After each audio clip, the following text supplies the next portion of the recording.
Hey guys, welcome back to my channel. This is part 4 of What If Naruto Was the Prince of Storms in My Little Pony. Before we begin, don't forget to like, share and subscribe, and also go and support the author, link in description. Canterlot Royal Castle, Corridors. It was a quiet morning, and Celestia, for once managing to do the impossible and get 5 minutes of free time to spend doing what she wanted, was calmly walking towards the small room her beloved sister had committed as classroom for her lessons to both Trixie and her nephew. I cannot see why I can't help in teaching them. Twilight is a wonderful example of the fact that I know how to be a teacher-tutor. Workaholic tendencies notwithstanding, nor can be said that I never tried curbing them. She is just very stubborn. She admitted to herself, as if feeling the need to justify her innocence when talking about Twilight's attitude towards studying or books in general.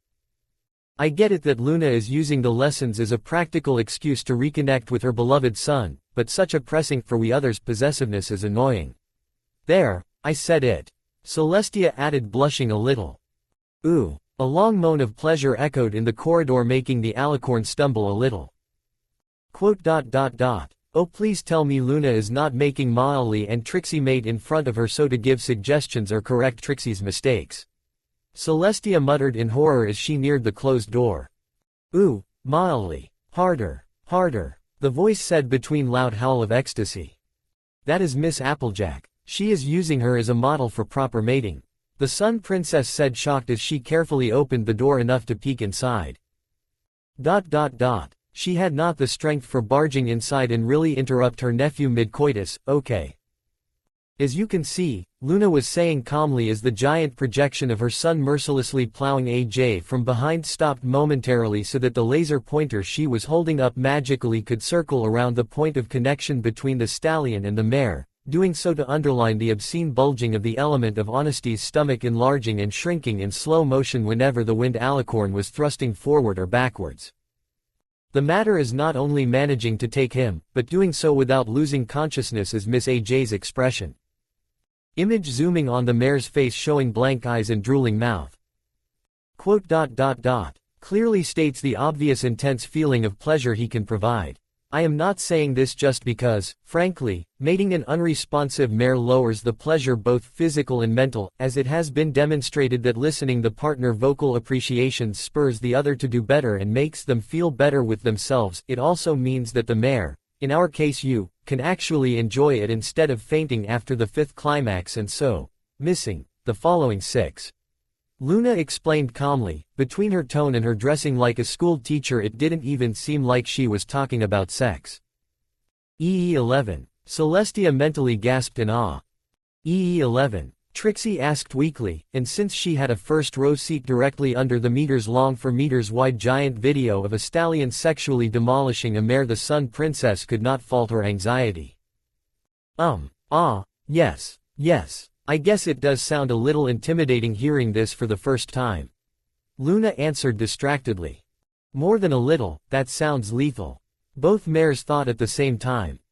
Truth be told, it is one of those little things the shinobi from the world Maelstrom was raised in had always lamented. By nature of their call in life as mercenaries, they are trained ever since they were mere colts and fillies to reach the peak of stamina and power, with the strongest of them having been documented as able to battle non-stop for 7 days and 7 nights against whole armies, and so it is not hard to imagine how this could reduce the list of possible mates down to other shinobi, as civilians couldn't obviously match them in endurance.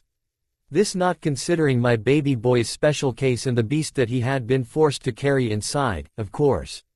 It will be already a difficult task helping you with his being an alicorn only. The added extra of his training might pose a further obstacle.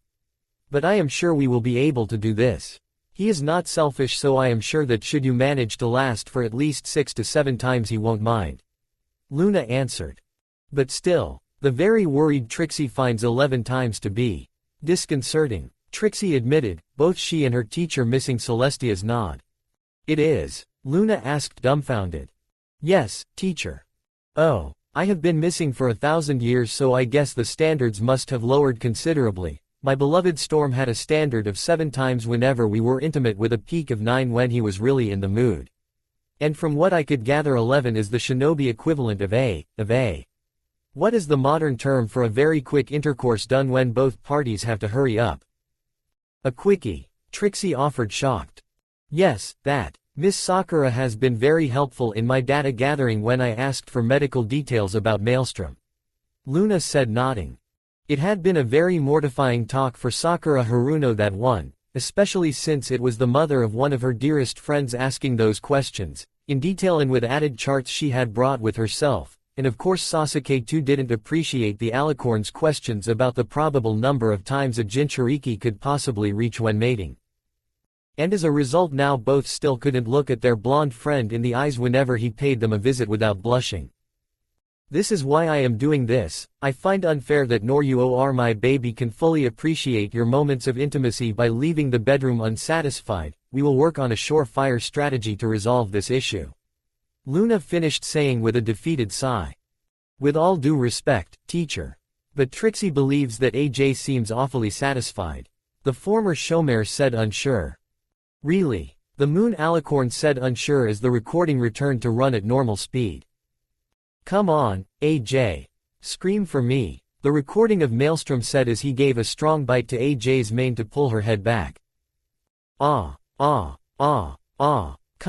coming, oh goodness. AJ bellowed as the squishy sounds of his wet privates entering her womanhood filled the room. Celestia could not fathom how the farm mare was actually taking him, without being split in half. It wasn't a matter of personal dimensions either, but Celestia herself by sizes alone could be said to be towering over Twilight and her friends, while her nephew was slightly taller and broader than even her. So even if more than half of his thing kept remaining outside when going as deep as possible, the girth alone should have been an issue, unless unholy amounts of filly oil and perseverance had been used. But considered the sizes of that particular specimen, she felt very few mares would have objected trying being ruined by it. How? What? Luna asked while still studying AJ's performance as now the mare was being hoisted in the air with her back legs wide open with their hooves at the sides of her head as the now sage cloak-ed Alicorn kept ramming it upwards, making her body shake like a rag doll and her head rest on his shoulder to let out helpless guttural moans.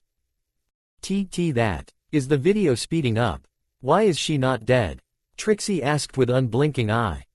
No, it's at normal speed, and from what I could gather, Rainbow Dash explained the need of using lubricant to her friends, but let's move to the next point. And please stop panting.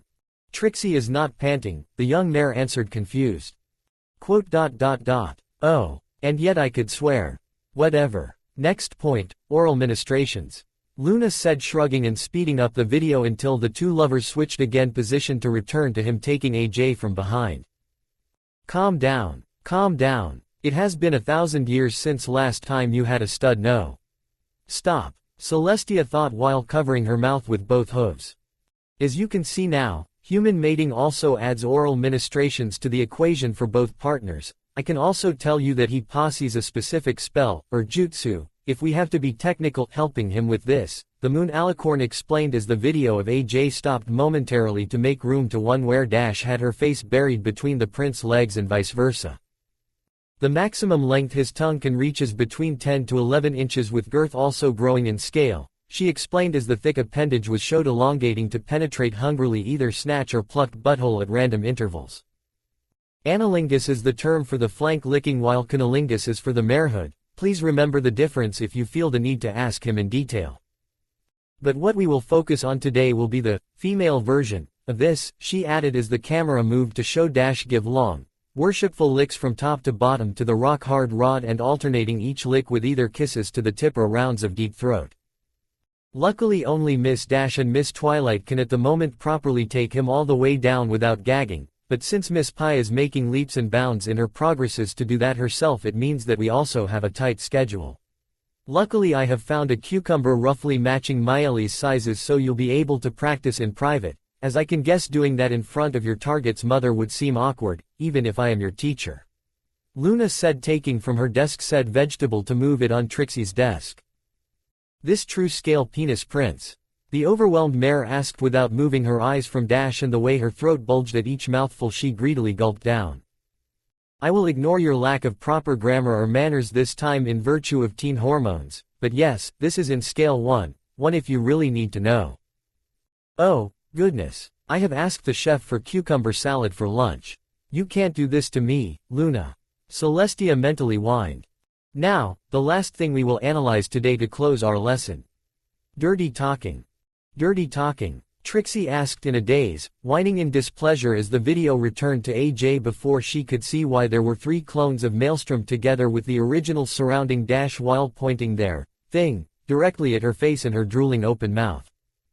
Sorry the cliffhanger, but this is more important. Dirty talking is the role-playing where debasing insults are exchanged between lovers mostly at the peak of the pleasure few instants before the climax. My son discovered a side of him liking it, so whenever possible he likes to use it. Don't feel insulted if he does it with you, he doesn't really think what he says in those moments. The Moon Alicorn explained. Think what? Come on, slut. Suck it. Suck my dick. The image of Maelstrom ordered, bucking his hips back and forth with brutal power and literally raping AJ's mouth and throat.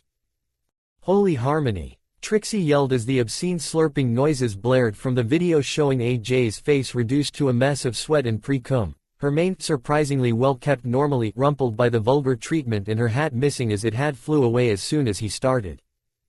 Grrrah. The prince howled as he took it out to shower the farm mare face with violent spurts of white soon covering the panting girl's face completely. Ah. As soon as it was finally over, the element of honesty was left fall in a quite sizable puddle of sticky white, with both mouth and back holes continuously pouring out the excesses of white, each pant accompanied by strong convulsion-like shivers. That was time number 4. Curiously, the quantity of release doesn't change much until he reaches 6. He is not heartless, so he understood she reached her limit this time and stopped, and so once helped her cleaning up, he took her home to rest. I have to admit it, their sleeping together cuddling was almost cute to watch. This concludes today's lesson. Any questions? Luna asked, making the video she took in secret disappear completely.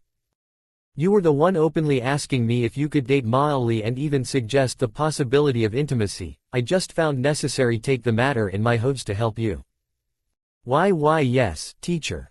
The humble Trixie is very grateful for your help. The mare answered, once recovered enough control over herself. Hoo. I can tell this was honestly overwhelming, as I am not blind, but I am really trying to help you, even if my methods are unorthodox. So I won't get angry for your small climax at seeing all this. But Trixie didn't had one from watching, even if she went darn close at doing that, Teacher Luna. Trixie admitted, ashamed. As I said, there is no problem with this. But if you didn't, then what is this smell? Luna asked, curious, while moving towards the door to slam it open.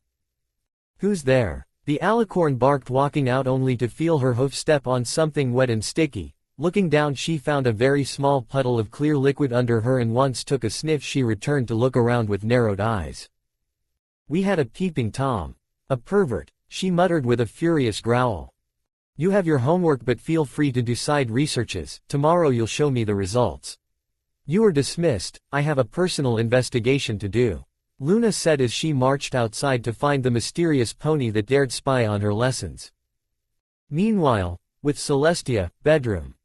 The panting sun alicorn had just ran inside her room, slamming the door closed, leaning against it for support, and finally slumping down, panting heavily with her face dark red and her body trembling slightly. Aha. She was still trying to regain her breath before looking down to see a new puddle there, rapidly growing in size as she kept sitting on the floor. Take it, slut. A voice rang in her head. No, she chanted as she hurried towards her bathroom. Suck my dick. Beg me. Fill up, she begged as she waited for her bathtub to get filled by ice-cold water. You know you want to. Beg me. Beg for my dick. Water. Celestia moaned as she dived headfirst and resurfacing few seconds later with a gasp. Ah, that's better. At the lack of voices, she relaxed and leaned her head back on the tub side, enjoying the refreshing cold calming her down. I am just saying that we both know you are missing a good fucking. It has been 1,000 years, there is no shame in needing some few hours of drunk monkey sex. You know he would love to ram that monster dick up your legendary plump ass and break it. Do not deny it, the same voice said conversationally. SPROOOOOSH. It took maybe an instant, but her blush simply got so fierce that the whole content of the bathtub evaporated in a second, leaving her sitting inside the empty thing and surrounded by hot steam. That is not helping, the sun alicorn hissed while glaring at her crotch. And somehow she could swear she heard her marehood whine in answer to that. Later that evening, Ponyville, library. At the moment Twilight was calmly enjoying one of her short pauses to reread one of the many tomes she had the option to put her hooves on while reclining on a puff she had moved in a secluded corner. Spike was outside and the other elements were all going through her own businesses, so without troubles and or bad guys planning mischief, she had the whole selection of printed paper all for herself. And she loved it.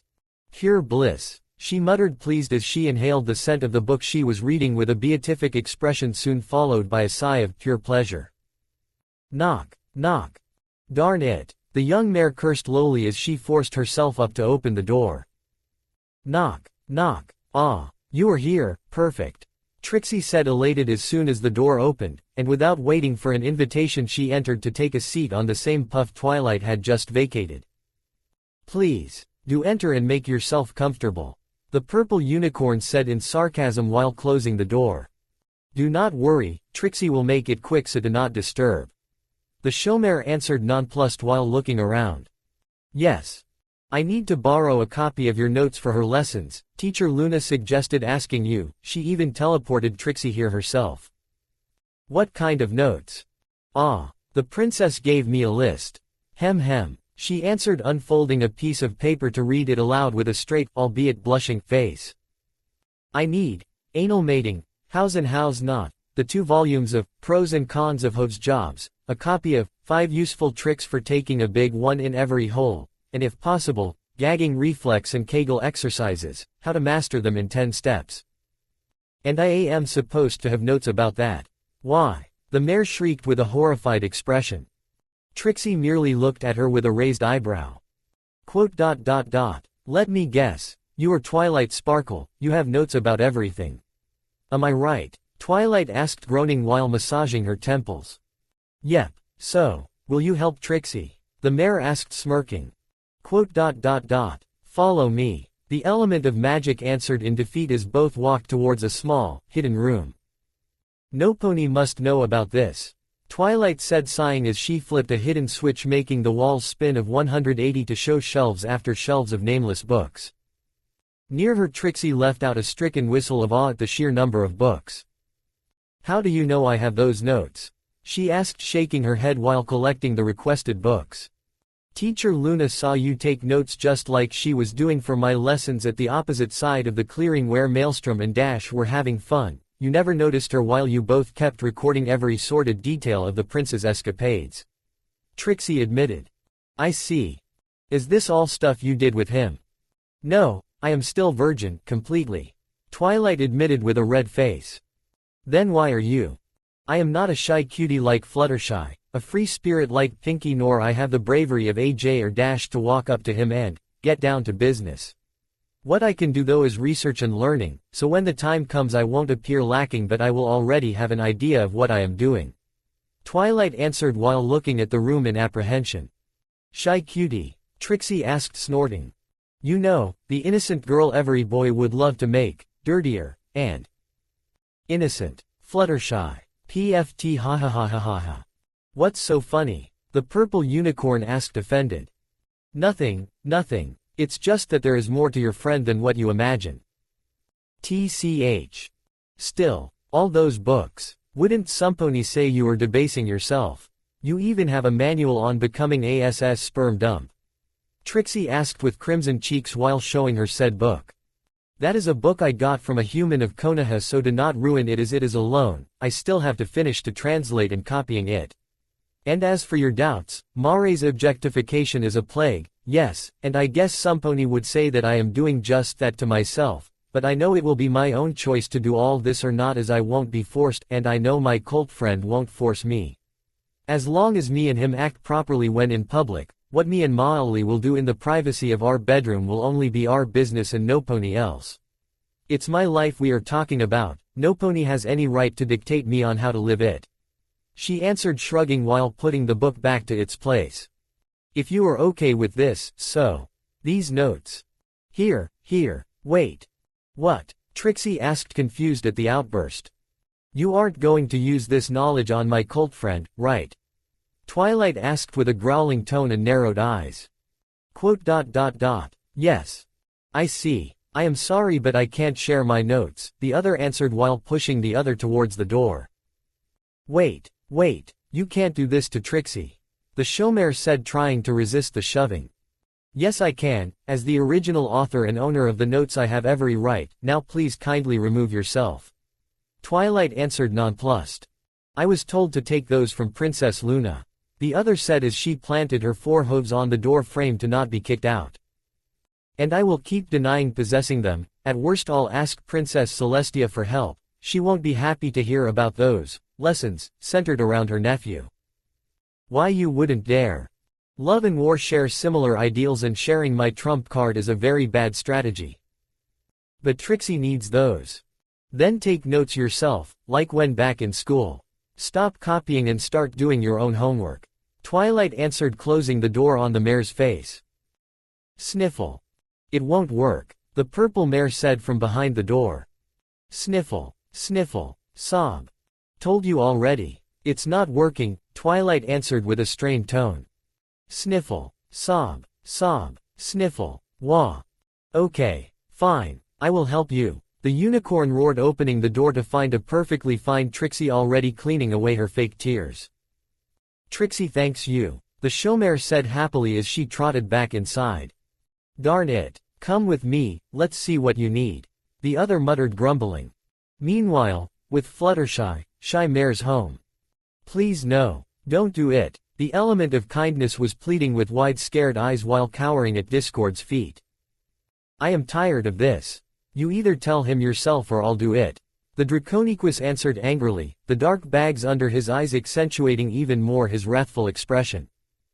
No, I can't. You can't. The mare blabbered, hysterical. Every night, every darn night, I can't sleep at all with all the noise you make. If you have to play your fetishes then use a ball gag too. Humans at least are considerate enough to come up with something to lower the noise level. Discord answered, snarling. I. Every night, master. Here, use me. There. Have you any idea how hard it is to sleep if from the near room all that ruckus comes out to fill the house? You are free to enjoy every kinky game that gives you the jollies, but at least I ask for you to keep quiet. I'll do it. I'll be quiet. Just don't tell Maelstrom yet. I am not mentally ready. Fluttershy pleaded. Mentally ready for what? The prince asked as he peeked in from the open window. Kya. Oh, nothing much. Discord answered normally. Please no. No. Shy muttered while shaking her head wildly. Shy. You okay? The wind alicorn asked, worried as he hurried inside. It's all okay. Everything is perfectly normal. The mare answered immediately. You are shaking, Maelstrom said while hugging her to try calm her down. It's nothing. It's nothing. She repeated with a trembling voice. Hoy. The alicorn said, unnerved, while the girl buried her face on his wing to keep repeating those words again and again. Sigh. That's pathetic. She has a deep BDSM fetish and she lacks the spine to admit it. You should be the master, of course, Discord said, annoyed as he lied down on the couch. At that the Pegasus simply went undone, and collapsed limp in the alicorn embrace in a dead faint. Fluttershy. Maelstrom yelled in shock. 1 hour later, bedroom.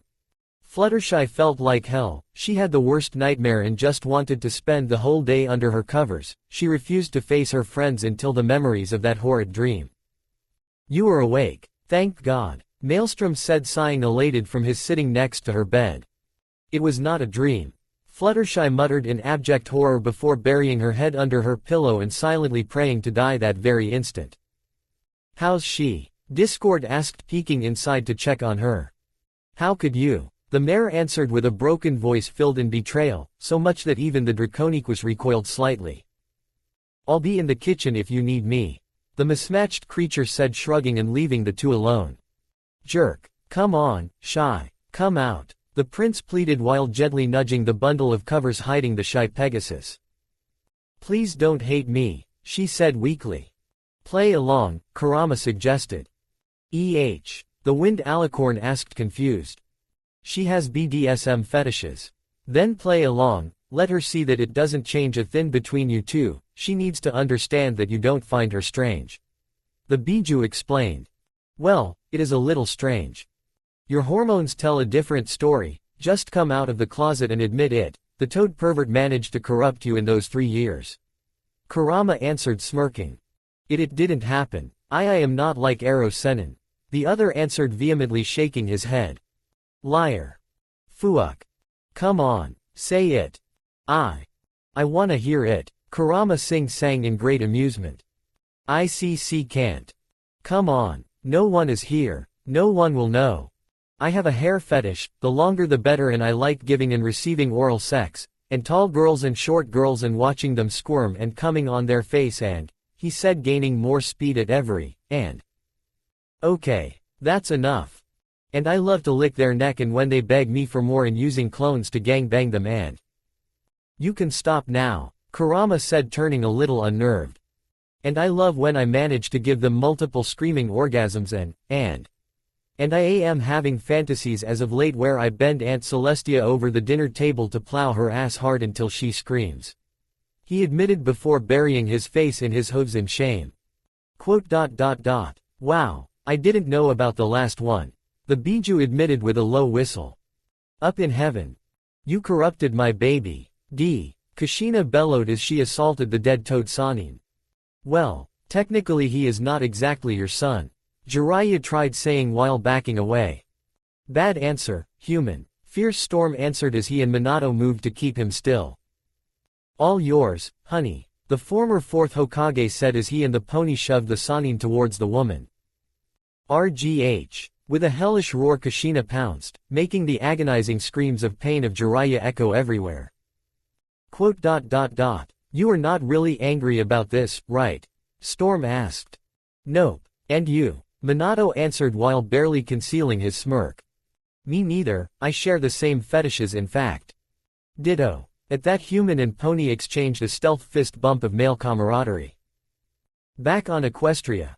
In the deep silence that was elongating between the two, Fluttershy finally gave in and started sniffling hard when the first tears made their appearance, also snapping the prince from his mental dialogue with Kurama. It was then that a small box moved out from under the bed by itself to poke him on the leg. What the? He muttered before turning to look at the door to see Discord's tail disappear as he silently moved away.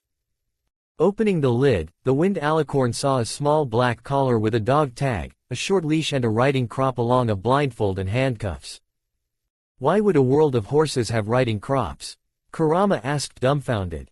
Made in Grass Village, she took it during our last visit in our world. She must have sneaked away when in Konoha with them and the others to visit one of the Leaf's adult stores.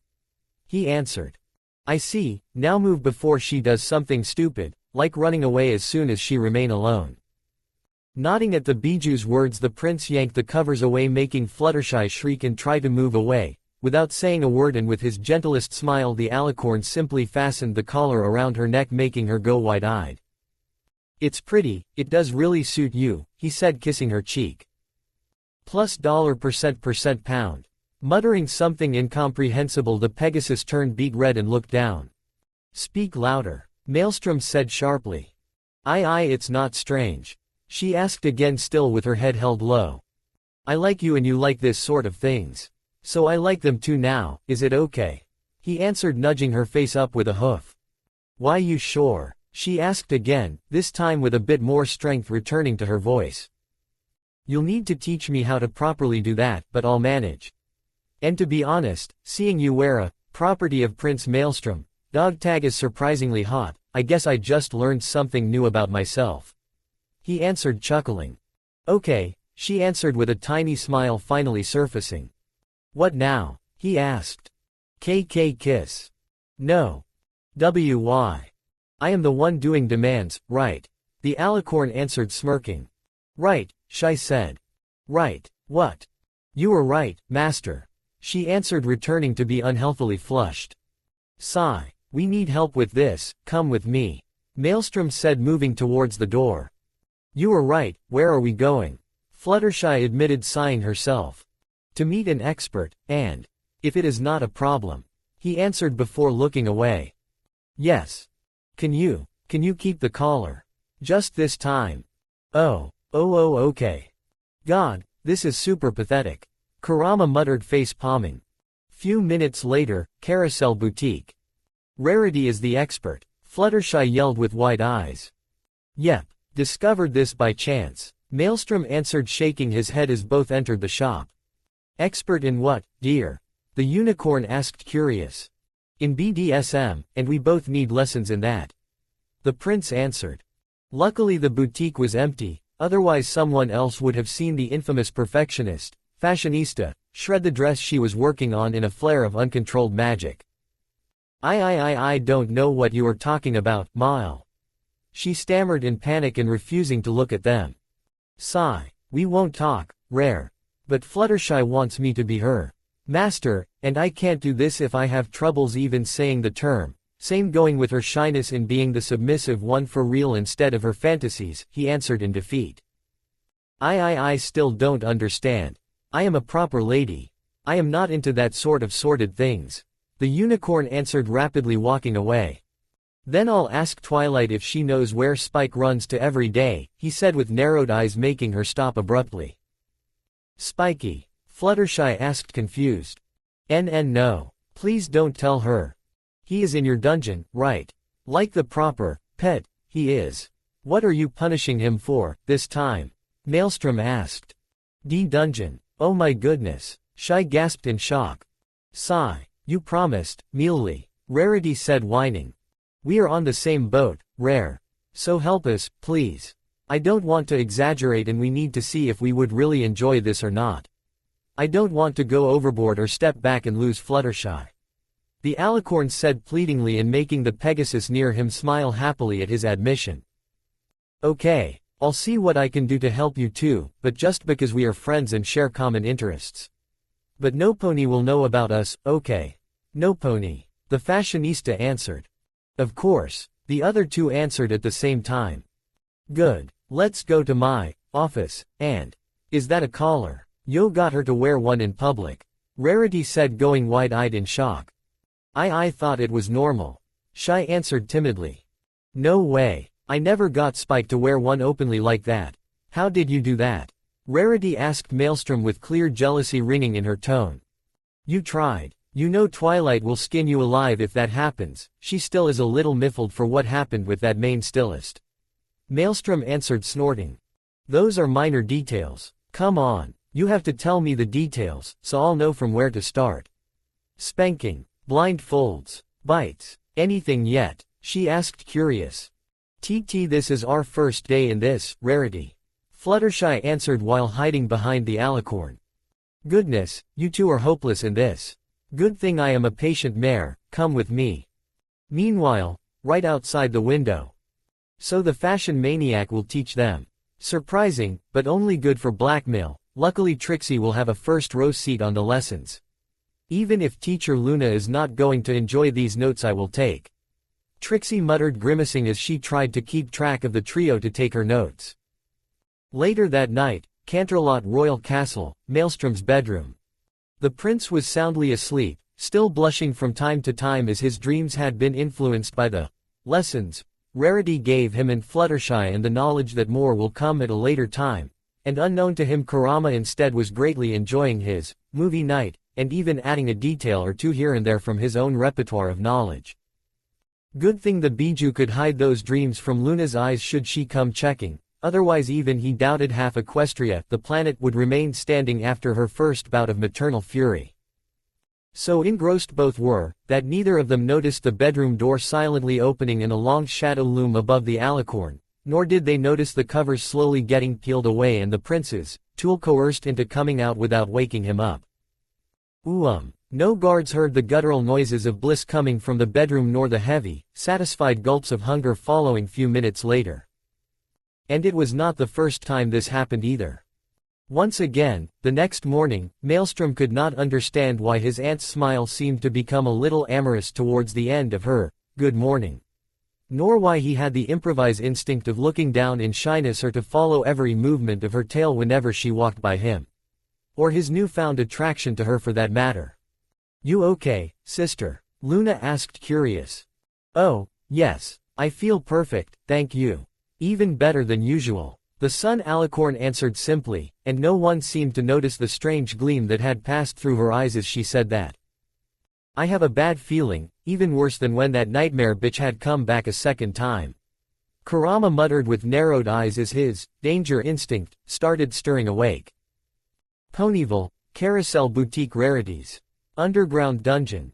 The secret underground room was, rather tastefully furnished if one had to be honest, a wide room made with big squared blocks of crudely cut rock that had been helped growing the right amount of mush to give it the ideal appearance of a damp, abandoned and isolated room of anguish. Slap, slap, slap. MMMMMMH. Never one to renounce to comfort the fashion addict unicorn had still added a comfy chair and delicious tea set always at ready on a tiny table nearby, so that from there mistress of the dungeon could always have a prime view on the punishment of the mongrel under her power. Again, she said while elegantly sipping her tea. Slap, slap, slap. MMMMMMH. Goo. A bit more strength, the flank has to redden at each slap of the paddle. You sure? Maelstrom asked worried. I am not wearing this leather corset just because it makes wonders to show off my figure, honey. But because I know what I am talking about. Right, Spiky. Rarity answered huffing. Ahoo. The bound and gagged dragon answered while still dangling upside down from the ceiling. Sigh. You heard her, shy. Sorry. The prince said sighing. You know, I used to argue about this place being too much kid-friendly when we finally got to accept your being a horse and living here indefinitely. But now that I saw that they are instead, normal living beings with all the downsides, the dark secrets and the well-hidden flaws of the case, I would give my right arm to see them being always that kid-friendly. Kurama admitted sighing and shaking his head. Do not start this again, furball. Maelstrom thought tiredly in answer. Seeing him looking at her uneasy, Fluttershy gurgled giving the prince a reassuring smile, or what passed as one given the fact that a red ball was stretching her mouth wide while silencing her. Was it necessary strapping her to the table though? She is willing to do this, the stallion asked unsure as he watched her squirm while strapped spreadeagle on a table in front of him. It's a matter of etiquette, you want to do proper BDSM. Then do things properly. Now spank that mare, Rarity answered growling. Okay, I'll do it, geez. Maelstrom answered annoyed as the paddle he was levitating moved sharply forward with almost 10 times more power than before. Slap, slap, slap, slap, slap, slap. Goo. As the last one, the strongest one of the series of spanks, landed on Fluttershy's flank she immediately erupted into with a loud feral moan barely muffled by the ball as the mare's back arched to the point of straining the straps holding her down before slumping down panting heavily. Ops. The prince said sheepishly while the shy mare slowly dripped on the floor once the puddle of release under her became too wide. Arg, I can't work with amateurs. Rarity shrieked as she launched a towel to the drenched alicorn's face while others moved to clean the floor. I overdid it, okay I admit that, but I am still learning. He answered whining while cleaning himself. The point of this exercise was to get her ready, not making her climax, especially with her squirting like a fire hose on my new dungeon-style carpet. It will take ages for those stains to get off. To be honest, she usually doesn't squirt. Not that much at least. What now? Sigh. While we wait for Fluttershy to recover we will go through theory again. I will use Spike to show you in detail how to act with a submissive partner before, during and after intercourse. Even if mine refuses to wear a collar in public like yours. The mare answered while sending a glare to the bound dragon that just huffed and looked away in defiance. Have you two, mated? Not yet, he is not ready for that yet. She answered sighing. You will break him someday, don't worry. Maelstrom answered moving his wing on her back in a friendly hug. He still refuses to fully submit to me. What do I have to do? The mare answered with a miserable expression. You will do it, I believe in you.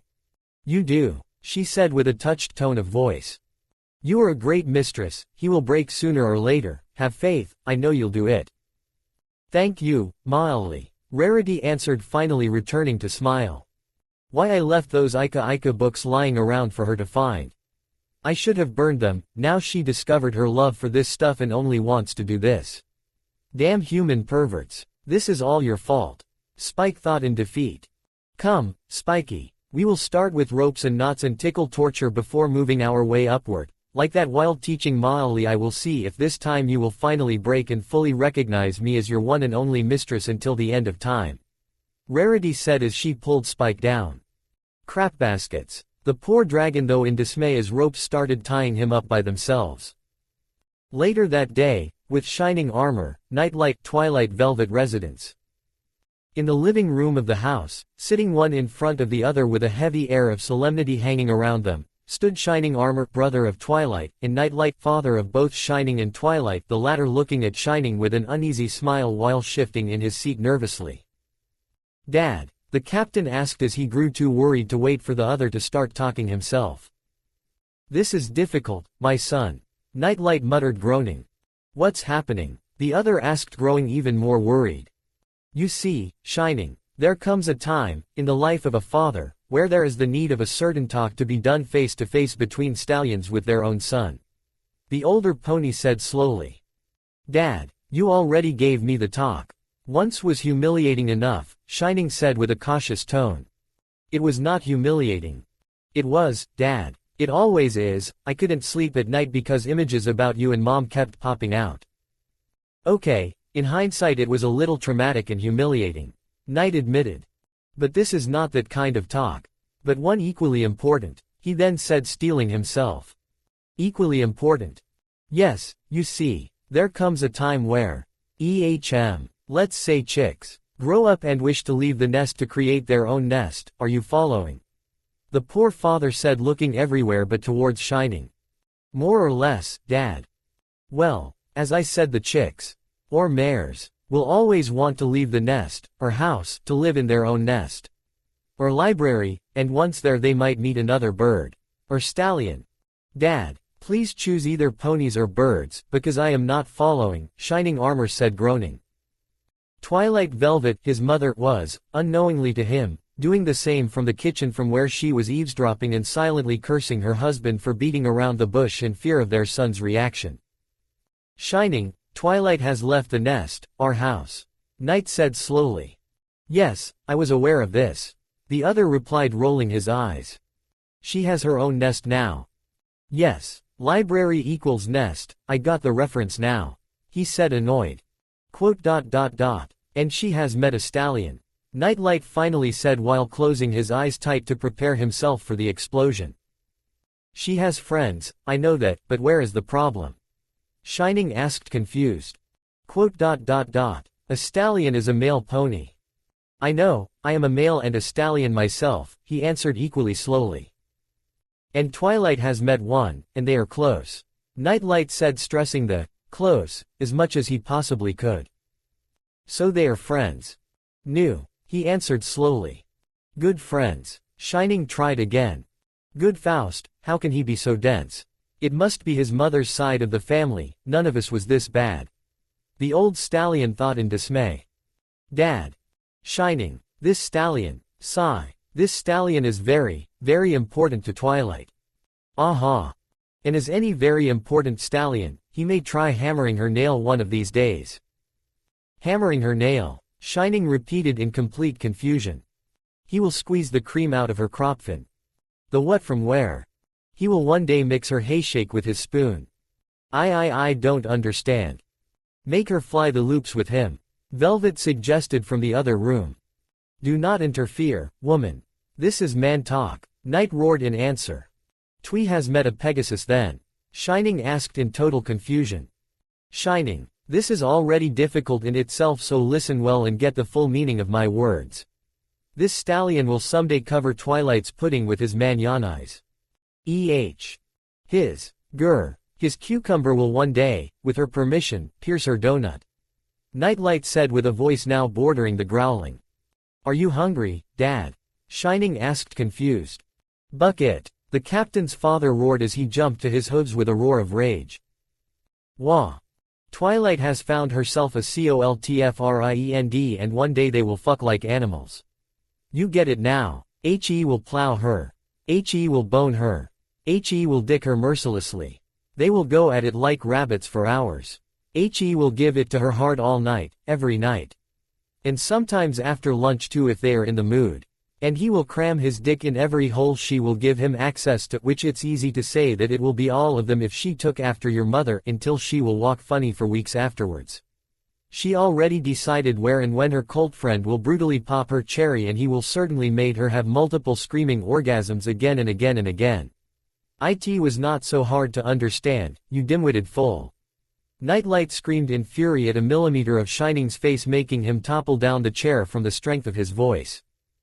Aya! A strangled, horrified whimper came out from the wide-eyed soldier's mouth as he unblinkingly looked at the ceiling from his face-up position lying on the floor. Huff, huff. Sorry, my son. I tried to sugarcoat the news, but you didn't seem to want to get the message. The old stallion said apologetically, once recomposed himself.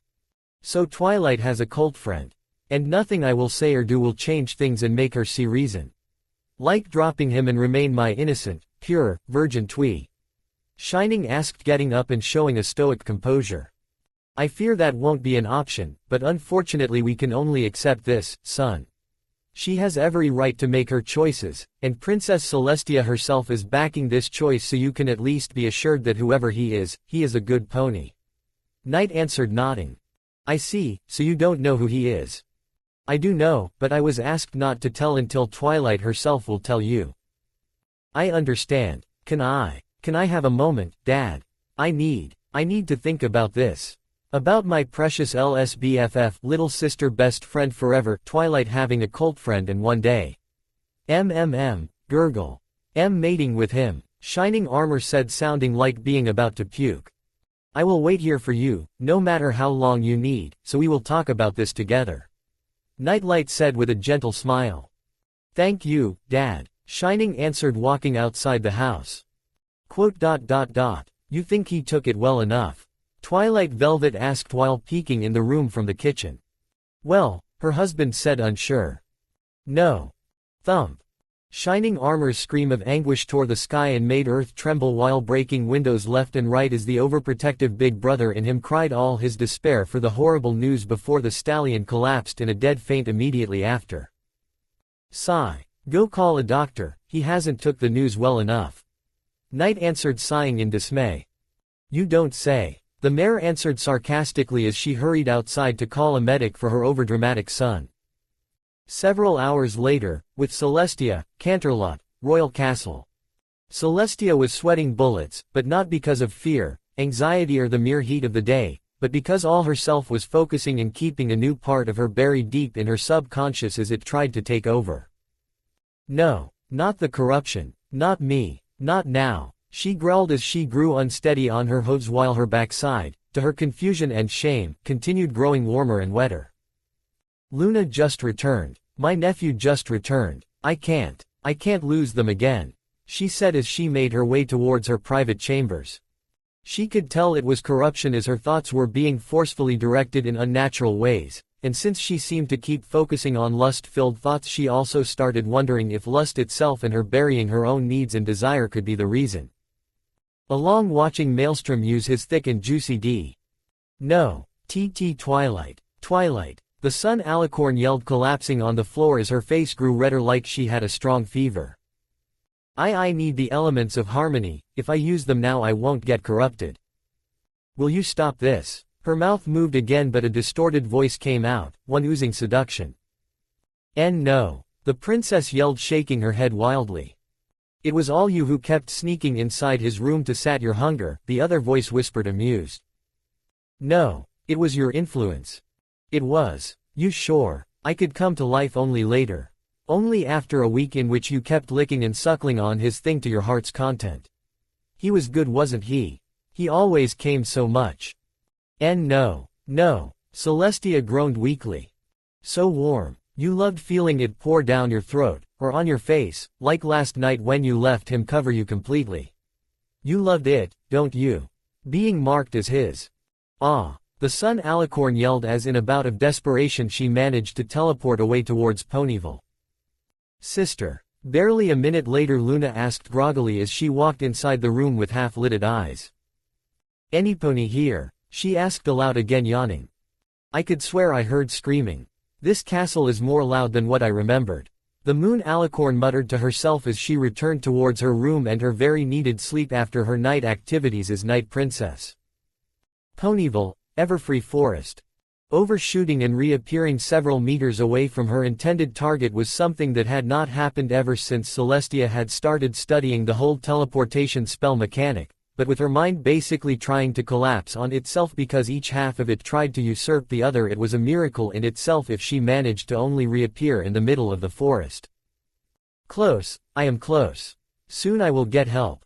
The alicorn said, elated before a foul smell made her go green-faced in disgust and almost puke right there on the spot. What the? She gurgled as she followed the disgusting stench until she found the small hut in the woods housing Zecora the zebra. Ah, it smelled like dead shit. She heard Maelstrom gag in revulsion. Your mating life needs a readjust, so this concoction is a must. Zecora answered, amused as her cauldron kept bubbling and emanating a dense green smoke. More than readjusting, I need to not knock the girls up one after another. The prince admitted. It wouldn't be needed for you to do this, had you not so much fear for their safe days to miss. The other answered, adding several cuts of a pale pink root, making the thick sludge she was working on turn purple. I have to remember when I can go all the way with Dash, Pinky and AJ, and when I have to be careful. Soon I will have to remember when those days are for Twilight and Fluttershy too. In the end it will be easy for me to mix the dates, and I don't feel ready yet to be a father. Twilight is still pure. I was almost certain that of her virginity as well you had been the cure. Zecora asked, surprised. It was an omake. It didn't influence the plot like Rarity and Spike's one did. Maelstrom answered, annoyed. And yet I could swear. Never mind, you know the drill, then add a manliness, tear of the intended stallion. So move along and do your job. The tribal pony answered, amused and without even attempting a rhyme this time. But this is humiliating, the prince said, whining. You want the stuff to work. Then wank one in that cauldron and be done with it. Like always. Kurama replied, annoyed. What is he doin', Eep? Celestia muttered before growing wide-eyed as her nephew took out his thing to aim it at the wooden plate Zecora gave him. Having seen of your release the standard, can I suggest a bucket, or would you call me a bastard? Zecora asked, smirking. Just shut up and turn around. The wind alicorn hissed with narrowed eyes. Nope, I like to watch, she replied. Damn voyeur. To Celestia's horror, delight depending on the side of her took in consideration, an ethereal hand came out of her nephew's horn to grab his thing at the base before moving up and down faster and faster. Ooh, she heard him moan with his eyes closed. Look at him, he needs to do this alone because he has no pony to ask for help. Why don't we go there? I bet Miss Zecora won't need all of it, heavens no, he does that too grandly. I am sure leaving us have a mouthful or two won't be a problem. The voice said in Celestia's head. No. The princess answered, collapsing again, but her eyes refused to obey and close, forcing her to keep watching until the explosion came to overfilling the dish, making the dense cream spill on the floor and making her heart ache at the supposed waste of that happening. Here, Maelstrom said, breathing a little louder than normal. I know it's humiliating, but there is no stronger contraceptive than this, 100% success in blocking pregnancies. Grandma's recipe. Zecora said, pouring the whole thing in the cauldron, making the potion flash a blinding white light before turning purple and keep bubbling. I love when she doesn't speak in rhymes, she should do that more often. Kurama muttered, smirking. Thank you, Zecora. What do I owe you this time? The prince asked. No money this time, nor food. She answered with a mischievous glint in her eyes. Then what? He asked back in dread. For my services you won't give me money or food, but you'll let me watch as you buck the party pony for good. The zebra answered with a wicked smile. Why you want to watch me doing Pinky? He shrieked with wide eyes. Yes, this will be the payment for a job well done. Watching her snatch overfilled, her flank gaping, abused and her mind gone. Zecora said, nodding, the fumes of the potion giving her a more terrifying appearance. She wants to watch as you fuck Pinky's brain out. It's not like you have never done that before. You got out easy this time. The Bijou said, laughing uproariously. Sigh. Okay, okay. I will call you next time I am intimate with Pinky. The prince said, sighing in defeat. Very well, now let's make this cool down and it will be read who's there. The zebra started saying before the sound of a twig snapping caught her attention. Rapid as a flash, Maelstrom dived for the source of the noise only to find nothing waiting for him. No ponies here. An animal maybe, he said, unsure. Or a peeper, Zecora added, making the former shinobi nod and move to scan the area. With Celestia, halfway towards Twilight's library, Ponyville. Ah, ah, ah, ah. The Sun Alicorn ran as fast as she could towards the small town while ignoring what she had just seen her nephew do. Twilight, she heard a well-known voice scream in anger. Shining, the unicorn answered, shocked, making Celestia stop abruptly right next to the exploded door of the library. Should I make some tea? Spike said, unsure. Twilight, Shining Armor growled, making the short dragon bolt away, still limping for Rarity's recent lesson. Yes, she asked back in confusion. Show me your marehood, he answered darkly. What? Incest. Ooh, that's so kinky. The voice of corruption moaned in Celestia's mind. Oh goodness. The princess muttered with a barely suppressed moan before bolting away and so missing the rest of the discussion. I need to check if you are still virgin, Shining ordered. Of course I am, Twilight answered, indignant. How can I be sure? How can I trust your so-called cult friend to not have done something? The soldier said in horror. He would never do that. He is waiting for me to be ready. The mayor answered angrily. Who is he? Shining asked, roaring. I won't tell you, not if you act like this. Twilight answered, grumbling. Then show me your marehood. Let me check it out. I think I will return later. Sorry. A poor mare that had just then entered said, unsure as she backed away slowly. No, it's not what it looks like. Twilight said in horror. See what you have done. Now every pony will jump to conclusions. I will explain everything to them later. Now prove to me you are still my innocent, pure, wonderful Twee. Shining Armor answered, nonplussed. Sigh. Horse feathers, this day cannot possibly get worse, she muttered in dismay. Meanwhile, outside. No. I mustn't think dirty thoughts. It will make the corruption stronger.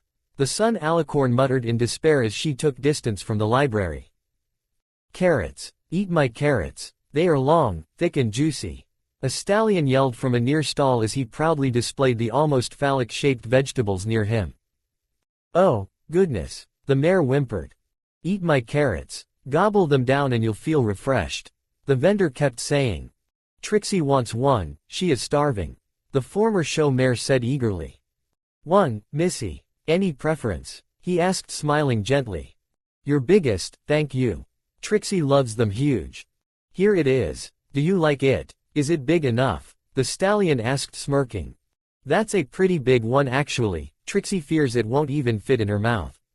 The mare said, honestly impressed, making the vendor puff out his chest in pride. We of the carrot family have a gift for big ones, thank you. He answered smugly.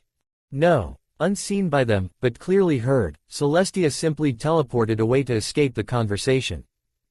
What was that? Gentle Carrot, the farmer asked, confused. Trixie doesn't know. How much for the snack? The mare said, shrugging, uncaring. Ah, that. 2 bits, have care. You two, and please send Trixie's best regards to your wife. She answered, walking away. Will do, and you tell your cult friend, whoever he is, that he is a lucky stallion. Trixie will, do not worry. She answered, smirking. TCH. Dirty mare, the other answered, chuckling. With Celestia, Apple Family Acres. The poor, and by now in hormonal hyperdrive, Princess finally stopped running once reached the outermost corner of the vast acres of apple trees belonging to AJ's family to find the element of honesty herself arguing with her little sister. Ya weren't supposed to see that. AJ hissed in anger. You and big brother Maali were doing it in the open. Me and Scodaloo literally walked on you. You know how embarrassed I was. Apple Bloom answered with a red face. Big brother. You were mating. Does not that mean you will marry? The filly asked. Oh, one day, why yes. But ya are still too young to see that. Scodaloo too. And what about you saying those things? Things, AJ shrieked. Why you know. Harder. Faster. Break my butt. Those things. Apple Bloom answered, blushing harder. Oh, goodness. AJ muttered in dismay, deflating to sit on the floor. Does it really feel that good? The filly asked, honestly curious. Yeah, the other answered in total defeat. Can I try it too when I am older? With meally. Why? AJ yelled in horror. He can multiply. If he can create copies to do that, with you alone. He can do that with the two of us. Come on, like that you'll tell me what to do. Apple Bloom answered with an innocent expression. Oh, AJ moaned as she fainted as the discussion became too much for her to bear. A threesome with two sisters. And he can turn it in a gangbang by himself.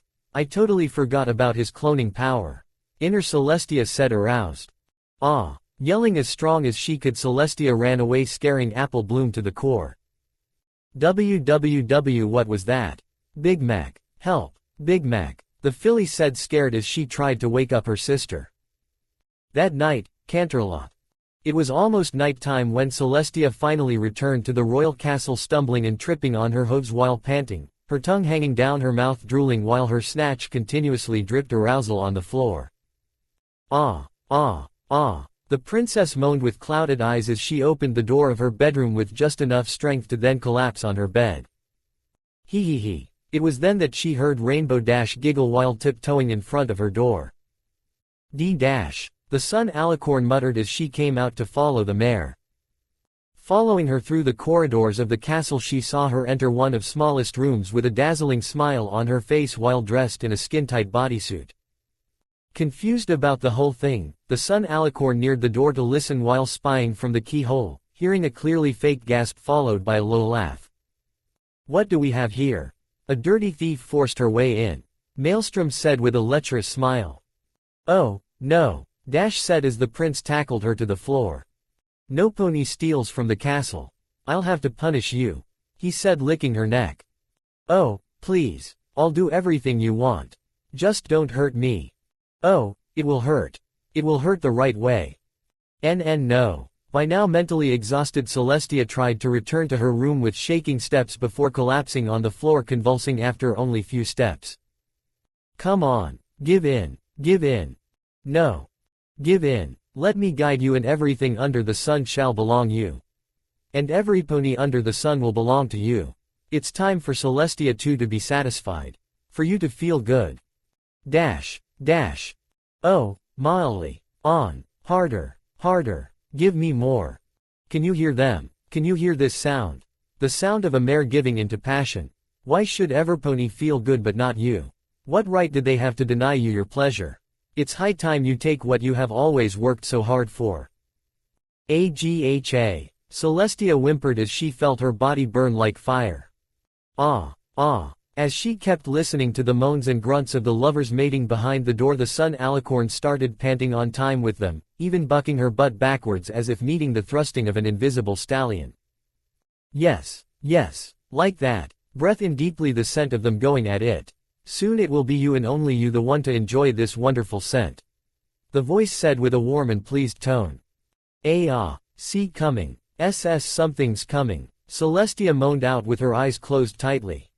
It's your new life, the new you. Enjoy it, my dear, it's time to finally start enjoying life. The voice said before disappearing as the two Celestias fused into one. The Sun Alicorn moaned as she felt herself climax for the first time in hundreds of years, feeling each drop as it leafed her body and run down her back legs, forming a puddle way too large to be normal. In fact, the puddle of female release kept enlarging more and more until it encompassed her, and incredibly, made her sink into it completely and disappear fully under the surface. Who's there? A male soldier hissed as he grew curious by the ruckus and entered the same corridor to investigate. You foo. A jovial, seductively soft laugh came as an answer as from the puddle the corrupted Celestia made her reappearance. She now had a more pinkish fur and a mane done in various shades of pink, even her cutie mark had changed into a heart-shaped sun covered in red chains. Why you are not Princess Celestia. Who the hey are you? the scared guard said, taking a step back.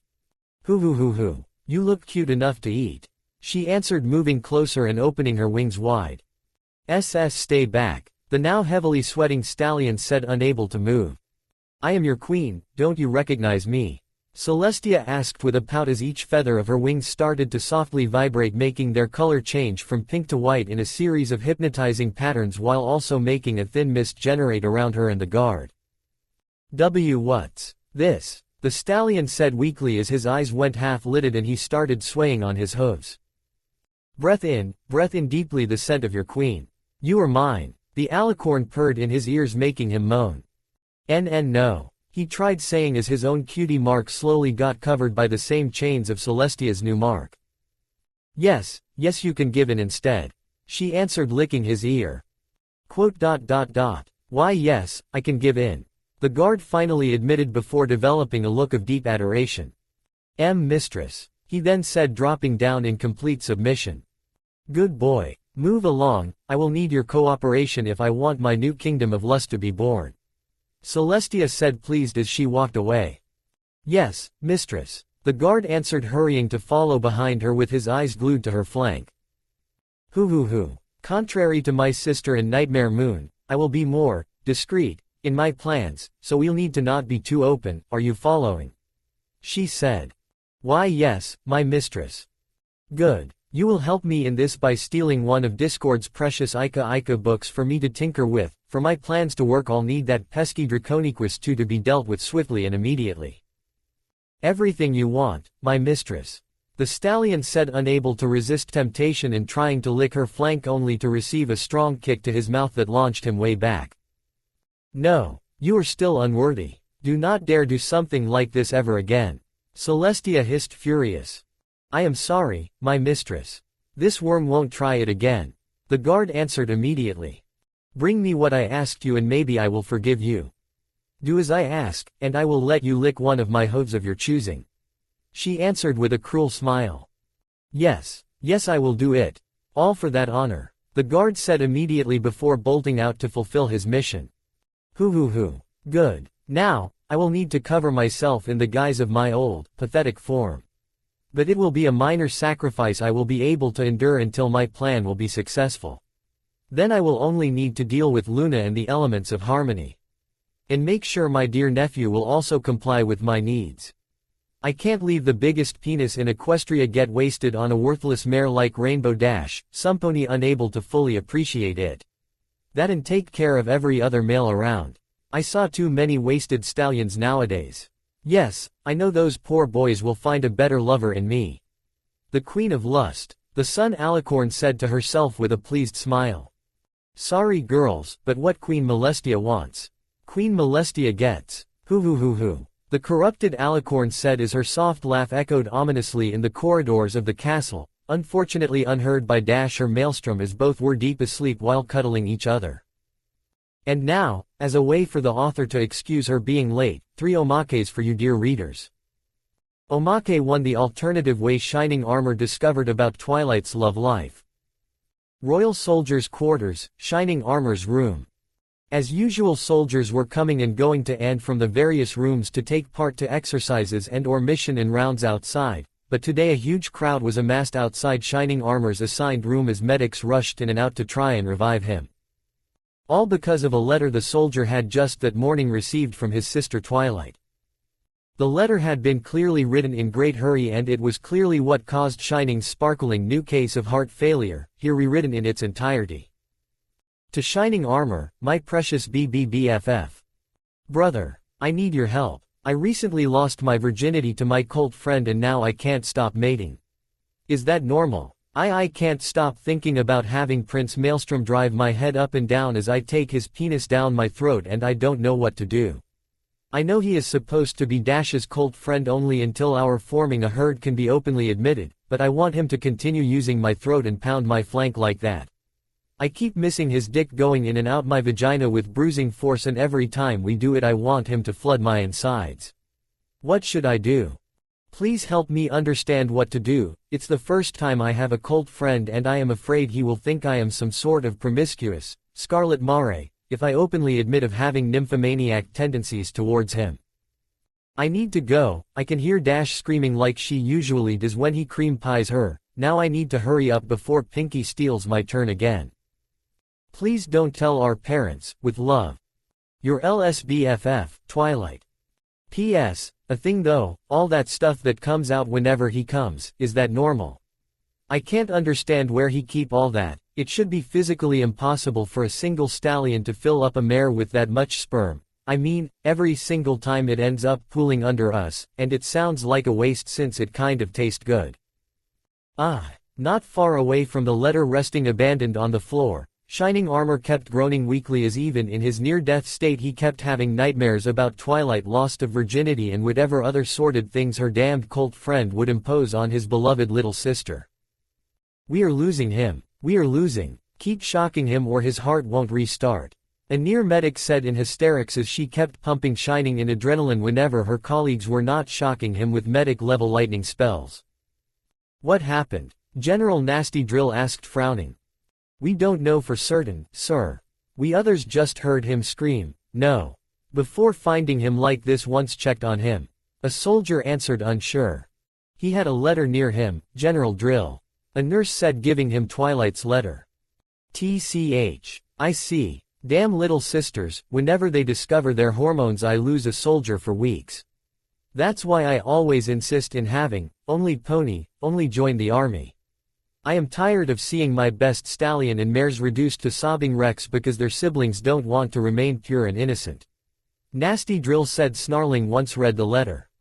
Twilly-e-e-e-i-g-h-t. Shining bellowed as he finally opened his eyes. At least he is still alive. The medic said elated. Twilly-e-e-g-h-t. Shining yelled again while sobbing in despair. Take him to the infirmary, soldier. Our captain will need time to recover. Nasty Drill said shaking his head in sadness. Twilly-e-e-e-g-h-t. The captain cried again as he went half-dragged and half-helped towards the infirmary while every other soldier stood to attention to give him a stiff military salute of encouragement as he passed in front of them. Get well soon, Captain. A soldier said. My door is always open, Captain Shining. I know how it feels as my little brother did the same to me. Another, a mare, said as well. We are with you, Captain Shining. One after another every soldier gave his or her 2 bits to help their beloved, and utterly wrecked emotionally, Captain proof of their willingness to help. Wah, Twilly-e-i-g-h-t. With Twilight, in the meantime. I was wondering, the purple unicorn said unsure. Yes, Spike replied. I don't know if I worded my letter to Shining well enough, I fear I may have needed to sweeten up the news about my having a cult friend a bit more. Just to be sure he would take it well, Twilight admitted while deep in thought. You didn't let me proofread it for you, as it was a very personal letter, but I know you well enough to say that I wouldn't be too worried about it. Your brother doesn't seems like the kind of pony to overreact. Yes, you are right. I bet he will even be happy for me, he always said I needed more friends. The unicorn answered nodding satisfied.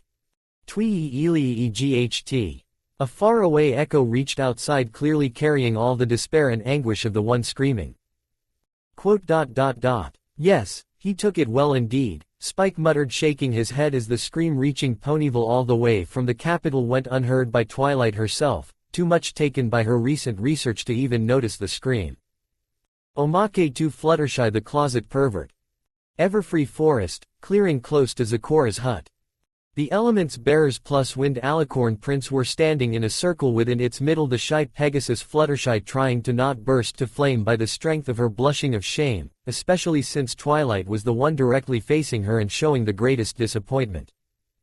Fluttershy. Twilight said sighing. Why yes. Fluttershy. She repeated massaging her temples. I don't understand. I think she is trying to find the right words. AJ answered groaning herself. What about? Why in Celestia's name you and Maoli are playing? Little Red gets mercilessly plowed by the horny wolf, in the middle of the Everfree Forest. Dash said with crossed hooves and annoyed voice. To be honest it sounded like a good idea. The 6-tailed cloak form of Maelstrom answered with a deep voice. And what about Zikora? The poor girl lives here. She doesn't need to hear you do such dirty games. Rarity asked, ashamed about her friends doing such a thing, and yet secretly jealous as her pet Spike still refused to break and submit to his mistress to do the same things that openly. Zecora. A poor girl. But if she's down there, she is a darn voyeur. The prince answered, annoyed. Eep. A voice shrieked from behind some bushes as the unseen observer rapidly ran away. What? Let's just go home, Twilight said, sighing tiredly. At least she was not doing it as a pony while he was his human body, Sugarcube. AJ said, trying to console the unicorn. Actually, Fluttershy admitted, blushing furiously. No freaking way, Dash yelled with wide eyes. We didn't do that, yet, Shy answered with her lowest voice to date. Oh my gosh, Fluttershy. You have a problem, you need to admit to be losing control, Twilight said, shaking her head. I can control myself. I can stop whenever I want, the shy Pegasus said stubbornly. First BDSM and now the role-playing. What's next then? We are not judging, we just want to help you, Pinkie said sadly as she hugged her friend. I have not a problem, Fluttershy answered weakly. SSSSH. It's okay. We are here and, where's Twilight? Rarity said as the girls joined Pinkie in a group hug only to discover that the purple unicorn was not joining them. Oh, no, please let me go, they heard their bookworm friend yell unconvincingly as she ran away giggling from the still transformed Maelstrom while wearing Shy's little red costume she had took without any of them noticing. Bwahahaha. Come here, pretty mare. Let the big bad Mr. Horny play with you, the prince said with a lecherous smile while giving chase. Twilight sparkle. Come back here this instant. The rest of the element bearers group interested in the wind alicorn yelled as one as they too gave chase to the running unicorn. Sigh. They are a lost cause. Rarity sighed in defeat as she too tried to join to stop her wayward friends in their last bout of idiocy. Omake 3 Fluttershy's rehabilitation, first try. I don't need rehabilitation, Fluttershy said with narrowed eyes. Yes you do. Your preferences in mating are taking over your life, Twilight said in alarm. You have no proofs about that. I just have some different tastes you others don't want me to have, the mare answered whining. There is nothing wrong in having different tastes and it's that a collar, Pinkie answered before growing wide-eyed once noticed the accessory tightly closed around her friend's throat. Why you are wearing a collar? Twilight asked shocked. It's a present. Who in his right mind would ever give a collar to a girl as a present? Rarity asked, faking her being shocked. Well, Master. Oh, please tell me ya didn't do that, AJ asked with a groan as she looked at Maelstrom. She asked for it, she gets off at being treated like that, the prince answered, backing away. What? The other girls yelled as one. That's it, I am dragging you to a doctor. This is the last straw, now you will get rehabilitation and I will be darned if I will let you skip even just a single meeting, Twilight said angrily, stomping down with a hoof. I don't need rehab, we all have some form of favorite fetish, Shy muttered, looking down in shame and yet not showing any trace of accepting the suggestion. We all. Well, Sugarcube, you are wrong as I have no fetish, Applejack answered haughtily, holding her head up and huffing annoyed. Apple insertion foreplay, AJ. Maelstrom coughed out with a low voice, making the mare shut up instantly. Really? For shame, AJ. Who would have thought I was in a herd with such a dirty mare? Dash said, smirking at her blushing friend. Dash. Yes, mildly. Naive Wonderbolt Pegasus trainee and perverted alicorn sergeant, the prince said, making her look down to evade the accusing glare of the others and the vindicated one of AJ. Don't you dare. I am warning you, mildly, Twilight tried saying while sweating bullets. Spill. AJ and Dash roared as one. Student needing higher grades and nymphomaniac teacher, you being the teacher most of the times, he answered with an apologetic tone. Darn it, the unicorn yelled as she conceded defeat at the smug looks of the other girls. Rarity tried saying before Maelstrom's, the Uzumaki glare, stopped her dead.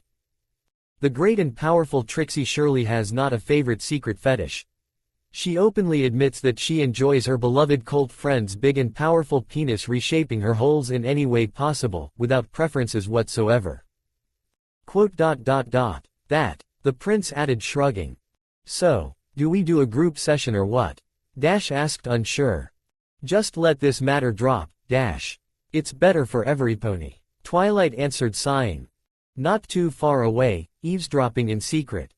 What about you, sister? Is there any dirty fantasy you try to force on my beloved son you wish to admit? Luna hissed. What do you mean? I am not one for those dirty things and you know it. Celestia asked, very worried.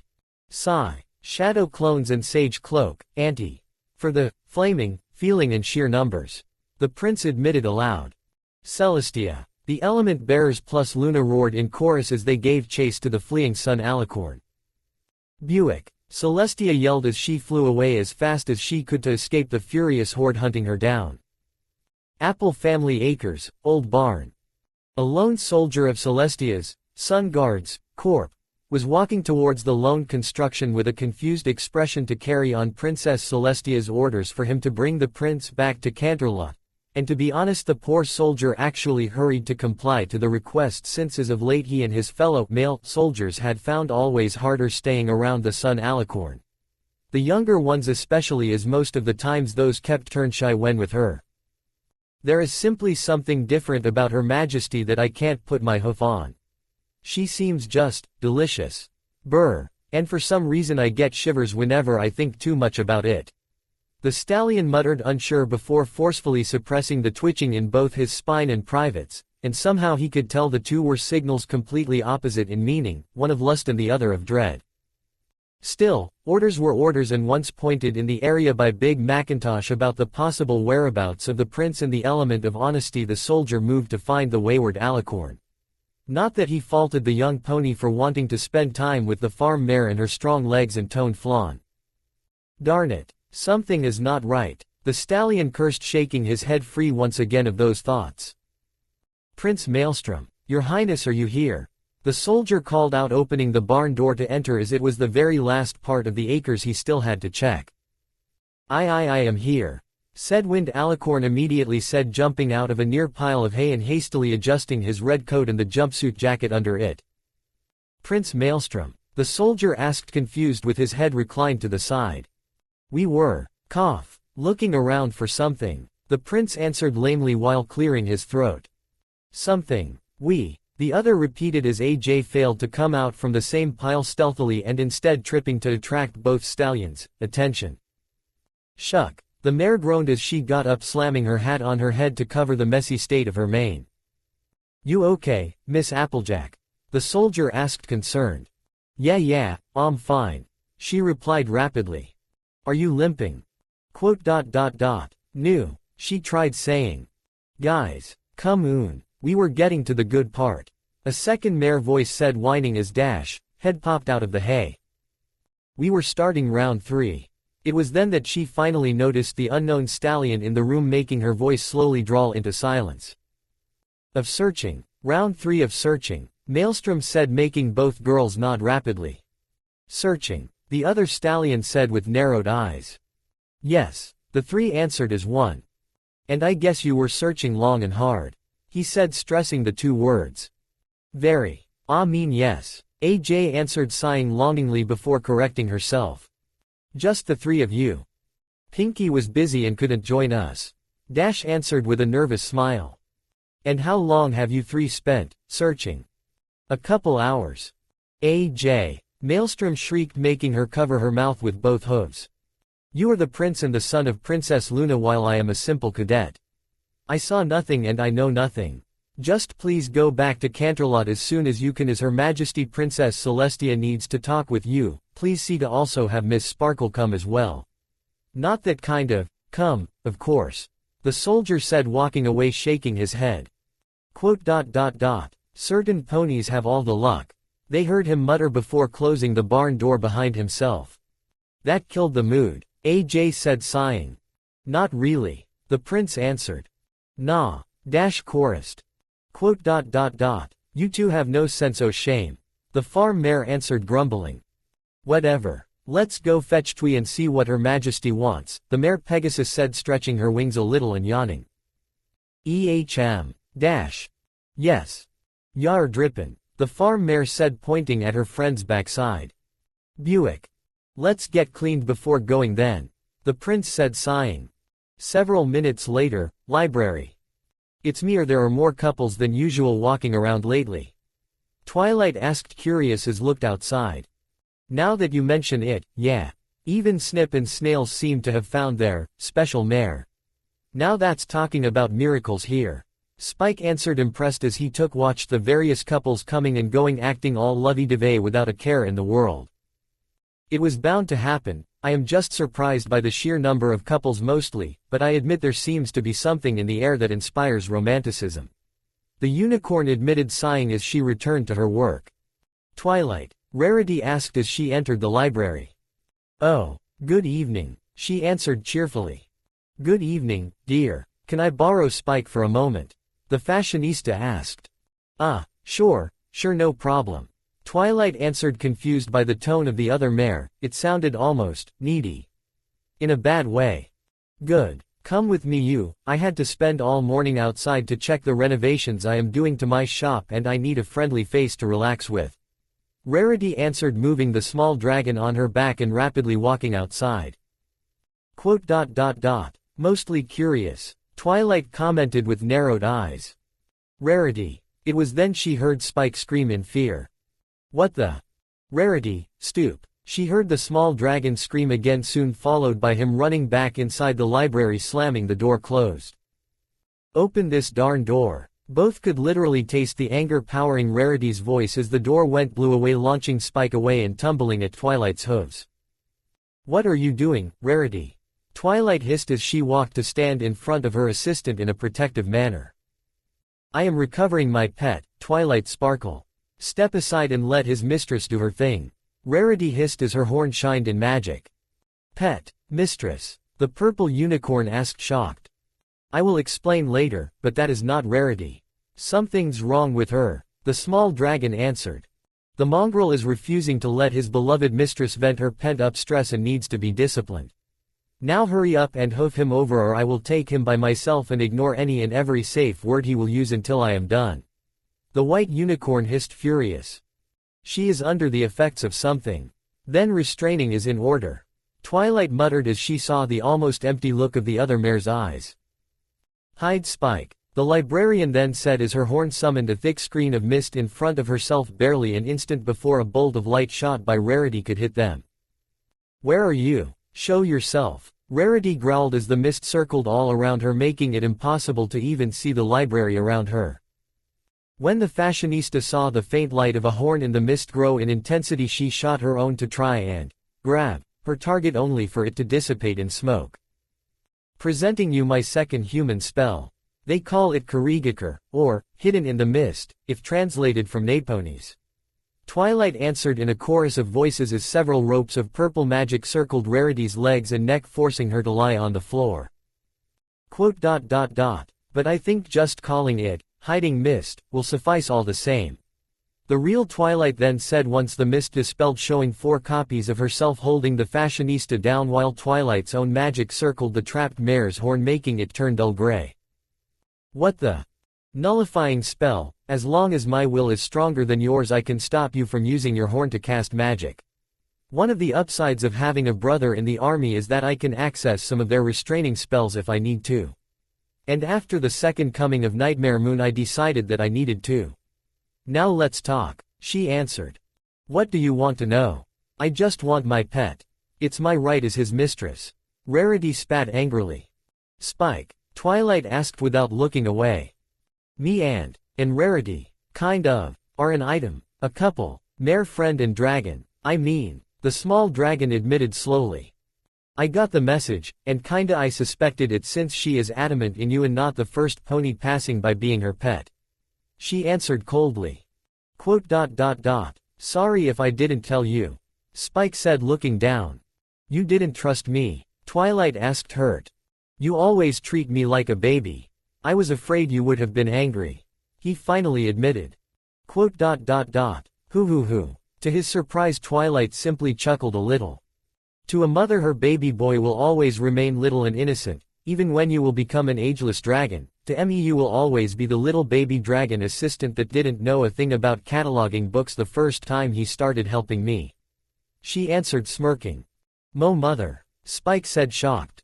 It was, big sister, at the beginning, I guess it evolved a little along the road. She answered shrugging. Twee. Spike bellowed in tears as he jumped on her back to hug her and actually making her stumble a little. But I am still going to beat you two to smithereens once this situation is over for not telling me this sooner. The unicorn then added with a frightening gentle smile that had Rarity to shiver in dread. Duly noted. Spike muttered faintly in answer. Duly noted. Duly noted, Mom, he tried saying. Better, I am still going to pull you inside out, but it was a better answer all the same. Why yay. The small dragon answered whimpering. This is all good and all, but let me go now. Rarity screeched trying to break free. On. It was then that a faraway cry of pleasure made all three stop what they were doing to look around. That wasn't me, the fashionista said scandalized. No pony said it was you what the hey. Twilight answered before seeing that right outside the window of her library a couple of youngsters had decided to go at it rather savagely. The disturbing thing was that nobody else seemed to mind as they simply sidestepped the rutting couple as if it was nothing strange. See Spiky. That could be us. Come oon. Tell Twilight to let me go. I am in the mood finally. Rarity begged with a husky tone as she managed to give a little giggle to her flank no matter the clones restraining her. You too. No, we didn't yet, Spike said immediately at seeing the indignant rage mounting in Twilight's eyes. But we can now. No pony will mind. Come on. You don't want your mistress to pop your cherry, Spiky wakey. The fashionista cooed winking. Ababababa. Try using your brain to think, not your lower parts, Spike. She is not in herself. Twilight said rolling her eyes. But what if I want him in myself then? You are not helping, Rarity. I know, Twee, but it's hard. I know you mean, metaphorically, hard. To be honest, it is only metaphorically, Twee. He admitted ashamed. Ew. The purple unicorn answered gagging. Talk's the one that was deep-throating her cult friend yesterday. I could hear you gurgle and moan from the other side of the library. Through earplugs, Spike said in a deadpan. It is different, she answered huffing in annoyance. Yeah, because it was you doing the deed. Exactly. You aren't even hiding the fact that you are a hypocrite. Spike admitted impressed. You deep-throat meally. Isn't it disgusting to take a male's thing in your mouth? Rarity asked curious. He never argues about my preference for analingus, even openly admitting to enjoy doing it, so I find returning the favor with his horns simply fair, and as I love him in every part of him, so his penis too it's something what the hey are you making me say? Twilight answered before noticing and interrupting the answer to yell at Rarity with a very red face. Gurgle. Spike could only do his best at not puking at the mental images of his, newly discovered, mom's mating preferences. I would have been happy with just a, no, it was you to go into details, not me. Rarity answered with a haughty offended huffing. Why you? Out of my fucking way. A new noise interrupted the two mares, though this time was the furious roar of Prince Maelstrom Knight soon followed by the sound of lots of ponies running away in great hurry both from the scream and the primal bloodlust empowering it. Mildly, Twilight asked as he entered the room dragging both Fluttershy and Pinkie behind himself as the two had decided to hug a wing each and to not let go no matter what. Something's wrong with every pony, Twee. I can understand young couples stealing a kiss or cuddling in discreet, believe me I can as this is a free world. But why there are couples bucking at every corner? AJ asked in a mixture of disbelief and disgust. Never seen so many dangling parts, and I used to go to bathhouses quite often back in Konoha. Maelstrom added grimacing. I can tell you that I didn't need to know the preferences of half Ponyville when it comes to mating, honestly, I could live very well without knowing that. Dash said turning momentarily green on her face. And Fluttershy and Pinkie? Spike asked worried. Those two. The prince said lifting his wings high to show the two mares still adamantly refusing to let go and even snuggling on them. They jumped me as soon as AJ and Dash reached Ponyville Square, they tried to tag team me for A quickie with audience, right in the middle of the street. He added, annoyed. We managed to talk them out of it by promising a group thing in a more private setting to make it more romantic. Dash said, annoyed. A romantic gang bang. How can that be romantic? Rarity asked, curious, by now too much into the discussion to even remember she was tied up. Apparently they believe it is possible. Why is Rarity tied, Twee? Maelstrom asked. Just like Shy and Pinky, she was out of control and tried to assault Spike. That apparently forgot to tell me they were in a relationship. Rarity and Spike. No way. Dash answered, shocked. Yeah, sure, Twilight. AJ added, equally surprised. Yes, he confirmed it himself. She answered before looking intently at the only alicorn in the room. Quote, ... You knew about it, don't you? The purple unicorn asked with an angry frown. He asked for pointers, and had me swear silence, he answered sheepishly. But you should have told me all the saw. It was a pinky promise. He added. Ah, a pinky promise, Twilight repeated while glaring at the small dragon perched on her back. Apparently you can't break one, so I had to comply. We have more important things to worry about, like the fact that 3 of us are turning into mating maniacs while out there every pony is getting even too much friendly.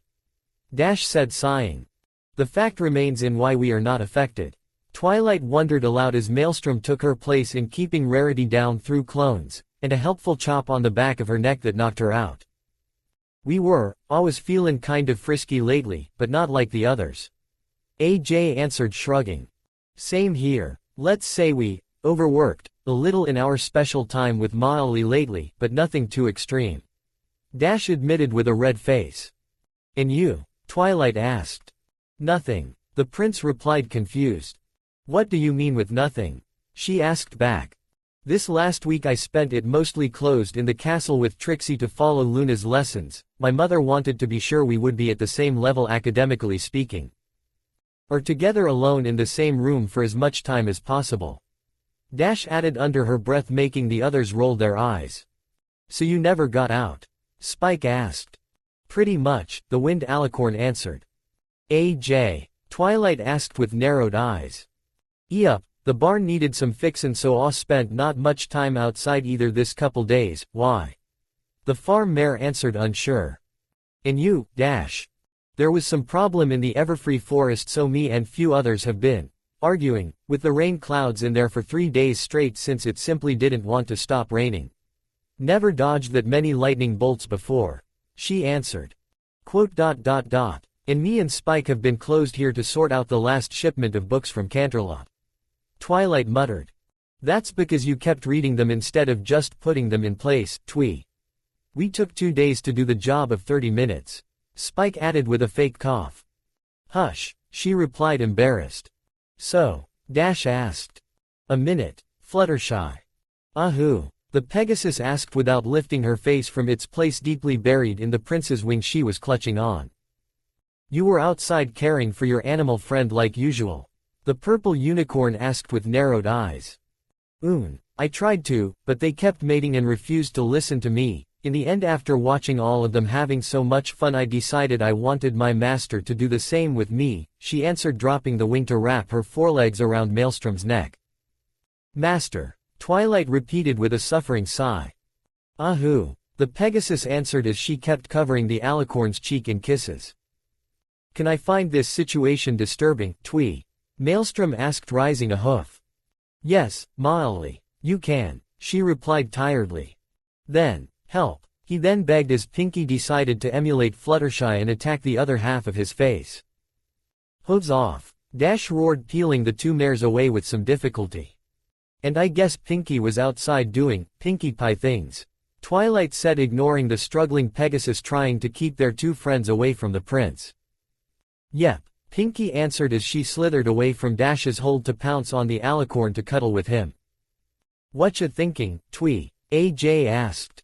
For some reason whoever spends a lot of time outside becomes more open to mating, it seems, Twilight said as she was forced to close the windows as the moans had in the meantime doubled in number and volume.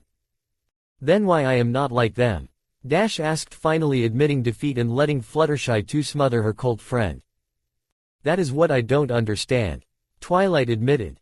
Something was trying to brainwash you, by the way. Kurama said from the seal while stretching lazily. What? The unicorn asked confused. Kurama says something tried brainwash me and him. The prince replied unsure. And yet you spent time inside the castle. The mayor replied thoughtful. Guys, AJ asked looking outside confused. So it's something airborne, like a virus, Maelstrom asked. Guys. Then why it would affect us less. Especially Dash since she was outside, you I can understand since you have a healing factor. But we others, Twilight answered. Guys, AJ asked again rising her voice. Immunity, Dash proposed. We can't be sure, but... Guys, the farm mayor yelled making the other three jump. What? Twilight asked. The sun is pink, AJ answered simply while pointing outside. The sun is not pink, AJ. Its color is pink. The purple unicorn started saying before actually looking outside, noticing that yes, there was a definite pinkish hue in the light outside, and that the couple's mating had increased even more in numbers. What the hey? Dash muttered. Let me try something, Twilight said moving a hoof outside and then looking at Maelstrom. Wanna fuck? Eep, she blurted out before retracting her hoof inside immediately and blushing. Wow, some kind of sexy beam. The prince asked impressed. So it's something that has to do with the sun, Spike tried saying while badly hiding his amusement. It would explain why we are less affected, we all were inside and got very minor exposure to the modified sunlight. Twilight answered. But what about me? Dash then asked. The rain clouds. You were dealing with thick clouds so you got protected by those. Twilight said after a little thought. It was almost night the whole time, ya couldn't see the sun under there, that's right. Dash confirmed.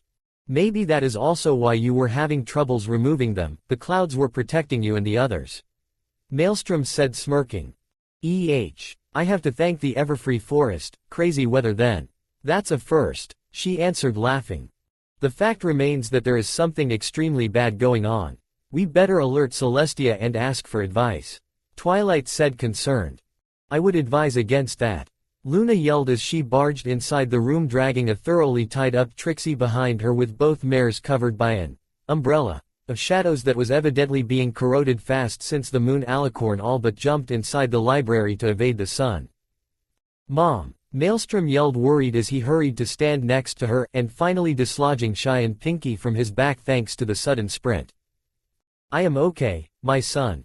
Nothing I couldn't face. Luna answered smiling gently and enjoying the relieved hug her precious baby gave her. What happened? Twilight asked. It seems like corruption has caught my sister Celestia. The princess answered. What? Yes, I too was shocked, as it seems though the corrupted form of Celestia was less overt, with her plans like Nightmare Moon was with me. She has actually planned well and enlarged her hold on this world a step at a time over the course of 3 weeks if not more. Now she apparently decided she could kickstart her plans. Whatever they are, Luna answered. In Discord, is he helping her? He may love all this chaos, Maelstrom asked worried. No, he too fell victim of Celestia's plans. How? Discord can pretty much be whatever he wants whenever he wants. How could she dispose of him without the elements? Twilight asked shocked. Believe it or not, Ika did all the work for her. Luna answered simply. No way, Maelstrom said with wide eyes. I am not joking, I tried to somehow enlist the fool for help, but I found him reading one of those books with bloodshot eyes and big dark bags under them. He has apparently been reading the same book over and over for the entirety of those 3 weeks. Without stop, not even for bathroom breaks as my nose could testify. She answered. How did she do that? There are spells to compel Sumponi to want something above all else. But can they have effect on Discord? Twilight said confused. Those books had recently become his blind spot. I found a very weak form of that spell on the first page, too weak to even notice unless you check it for that. Then I found another on the second page that was a little stronger, then a third one on the third page and so on. I had to stop reading the book after the 5th page or I would still be there keeping Discord company. Luna answered. So each new spell is triggered into activation after the previous page has been read and the compulsion implanted, the more one read the more they want to read, and I guess that on the last page there is a compulsion about starting reading from the beginning, renovating and strengthening the compulsion at each reading and rereading of the whole book. Twilight theorized. But Discord can, AJ tried saying. He can do everything he wants. If his mind is too much occupied by reading, he can't use his powers because he physically cannot want to do anything else other than reading. Maybe on a subconscious level he might try to break free, but I have no idea about how much time he may need to do that. The purple unicorn answered immediately. For now we have more pressing matters, like my sister actively working to conquer this world, and I fear that by how strongly her sunlight is affecting every pony, we may not have lots of hope to not succumb to her brainwashing. Luna said, grimacing. Not even you, Mom? Maelstrom asked. She is using lust to bend other ponies to her will, basic animal instinct to overrule rationality. We too would be affected, even if I made a vote to not let another stallion take Strom's place when your father left this world. I am still a living being, I too would feel the need. My sister's corrupted aura casts on whoever gets too close to her. I had to tie Trixie up because she fell fully under Celestia's cursed powers and was fanatically following her every order. The Moon Princess answered, shaking her head. We have been called to the palace by Aunt Celestia. She wanted me and Twilight to go there along the other elements. The prince answered. I can guess the reason why then. Just in case the elements themselves and your own force could withstand her pink sun. Her direct involvement could have had a better chance in corrupting you all as well. Luna said. Well, apparently the elements didn't help, as you can see with Fluttershy, Pinky and Rarity, Princess. Dash answered, sighing. What are we gonna do? AJ asked, worried. My first instinct was for us to hide on the moon just long enough to organize our counterattack, but I fear her influence could still reach us there even if in a tiny part unless we use the dark side of the satellite. Luna answered, doubtful. In at least half our planet will be under Celestia's sun, meaning she will at least sense our position, meaning that we would be chased by that light around the globe as we escape the dawn. Twilight added. What about Konoha? Dash asked out of the blue. My old world, Maelstrom said with a raised eyebrow. Only me, Celestia and my son can open a portal there. She will know we are hiding in that human world. Luna countered. But would she actually risk following us? She maybe needs to stay here for the sun to be pink and influence every pony. Twilight answered. Wouldn't the sun be always up for everything? AJ asked. Probably she planned to have the minimum needed, night, to stop that from happening and not let her control slip too much. She probably already reached the same conclusion that Nightmare Moon failed to get when she planned for her eternal night. Luna answered. So if we go to Konoha she will be too busy keeping every pony here under control herself. But what if she sends some guards? Dash asked. If we are lucky the people she controls needs continuous exposure to her sun or her direct presence, it seems like a form of complex hypnosis. She might not risk sending soldiers after us that would then break free of her spell. Twilight said, unsure. To be sure I will keep my eyes open and personally force any portal close myself. Hopefully that world's moon would be gentle enough to help me. Luna said. So we have a plan? Maelstrom asked. It's the only one we have actually. Twilight answered. Better than nothing, sugar.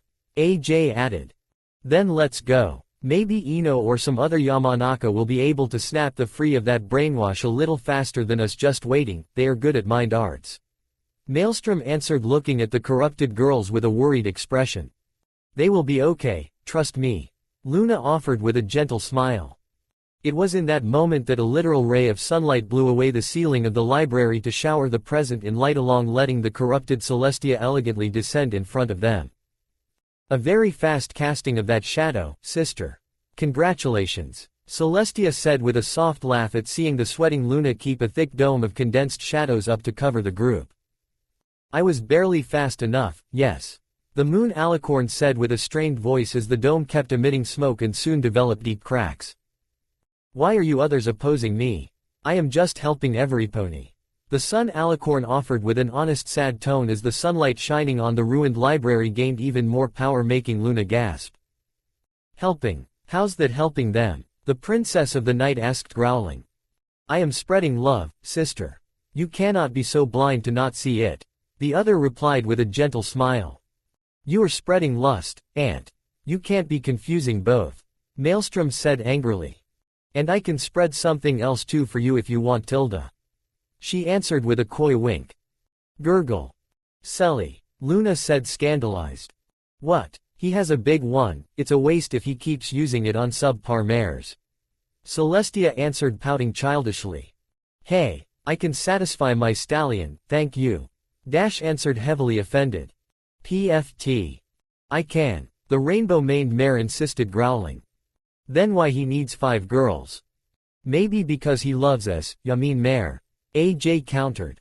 Talk's the one that can only last 2 rounds. I was tired, okay. I would like to see y'all last that much after a whole day o' hard work. The farm mare bellowed. It is not my fault if you are frigid. Celestia said, huffing. How dare ya? You can't even swallow as I do. You always choke. And for goodness sake, there is nothing bad about taking it in the flank. The son alicorn said with crossed hooves. I prefer on de face, so what? I like feelin' it stream down my cheeks. And unless the next day you have nothing to do, doing it on the back door makes it hard to walk, Dash added. That too, AJ said, nodding. And what do you mean that you swallow better than us? Both mares then said as soon as they noticed the rest of Celestia's insult. Every night for the last 2 weeks I kept sneaking in his room to get my fill. Blowing him was the only thing stopping me from blowing my cover and reveal my new, free form before my plan was completed. The son alicorn answered. Scarlet Mare. Both AJ and Dash shrieked as one. Considering how much stuff he kept shooting, you were pretty much blue-balling him. The other answered, shrugging. It's my baby you dirty miscreants are talking about. Luna yelled, furious. I have been without a male for thousands of years, can I please have some pony finally stuff both my holes until they overflow? I think it's only fair for me to finally have a turn. Celestia said, annoyed. Then use one of the other stallions. Why my son? That by the way is actually your nephew. Luna roared back. Considering how hungry I am, a normal stallion would die if I get serious, or at least have his hip bones shatter and his sack shrivel down to nothing and fall off. I need shock therapy to blow the initial pent-up lust, and then I will have my little herd. Unless the only stallion I know that posses enough raw stamina to not die on me after the 50th consecutive orgasm does a very good job and convinces me that I don't need others for the following 1,000 years of continuous, non-stop hungry sex. That said stallion just so happened to be my nephew is just a minor nuisance for my marehood. Celestia answered, making said wind alicorn pale considerably in dread. 50,000 years of non-stop mating. Luna yelled in disbelief. I was very busy after banishing you, and masturbation only helped so much. The door handle cannot substitute a living, breathing, coming stallion. Her sister replied simply. Why my baby then? So that's why I heard you had some pony repair your door once a month ever since I was banished. Luna demanded, her last comment whispered barely loud enough to be heard. Have you seen the beast he is packing? This mare wants her cucumber extra large. Celestia answered, pointing at herself with both her front hooves. Big or not, he is always your nephew. My son, it's incest. You say this just because you don't even remember what it feels like to be stretched to the breaking. I bet it will feel amazing to be brutalized by that monster. My storm was able to make me scream, yes. And probably Maelstrom inherited that gift from his father and then some, but this changes nothing. I beg to differ, and I bet my marehood too will love to give it a try. Will you two stop talking about it? Dash yelled in exasperation. I am surprised he even fits inside you others without killing you, to be honest. Celestia said, huffing. Love, determination and lube make miracles, honey. The cyan Pegasus answered, sticking her nose up in the air. And lots of Kegel exercises. AJ added. That too, very useful human stuff that one. Can we please open a portal now? This is getting embarrassing. Maelstrom begged, face hoofing in shame. Yeah, a very blushing Twilight added. We will stop you, Selly. We will come up with a plan to stop your mad plans. And I will personally kick your flank for even thinking about molesting my baby. Luna hissed as a portal opened behind the group. It's not molesting if both partners are consensual. And I know he will love my scorching, tight puss. Okay, we are going, Maelstrom yelled as he shoved the others inside the portal and then diving inside himself. Why, what a meanie, he didn't even let me finish. The corrupted sun alicorn said, pouting as she stopped overcharging the sunlight in the area before flying up in the sky. TCH. Very well, I will have some time to finish organizing my new kingdom of love before they return with their silly plan. Just a couple days more and I will finally have some pony able to scratch my itch, I can't wait. Hee. Letting out a deranged giggle, the princess teleported away, unaware of a pair of zebra eyes following her every move through binoculars. My amulets can hide me from your eyes, and stop my lust from arise. But I cannot do much more than hope for them to truly defeat you.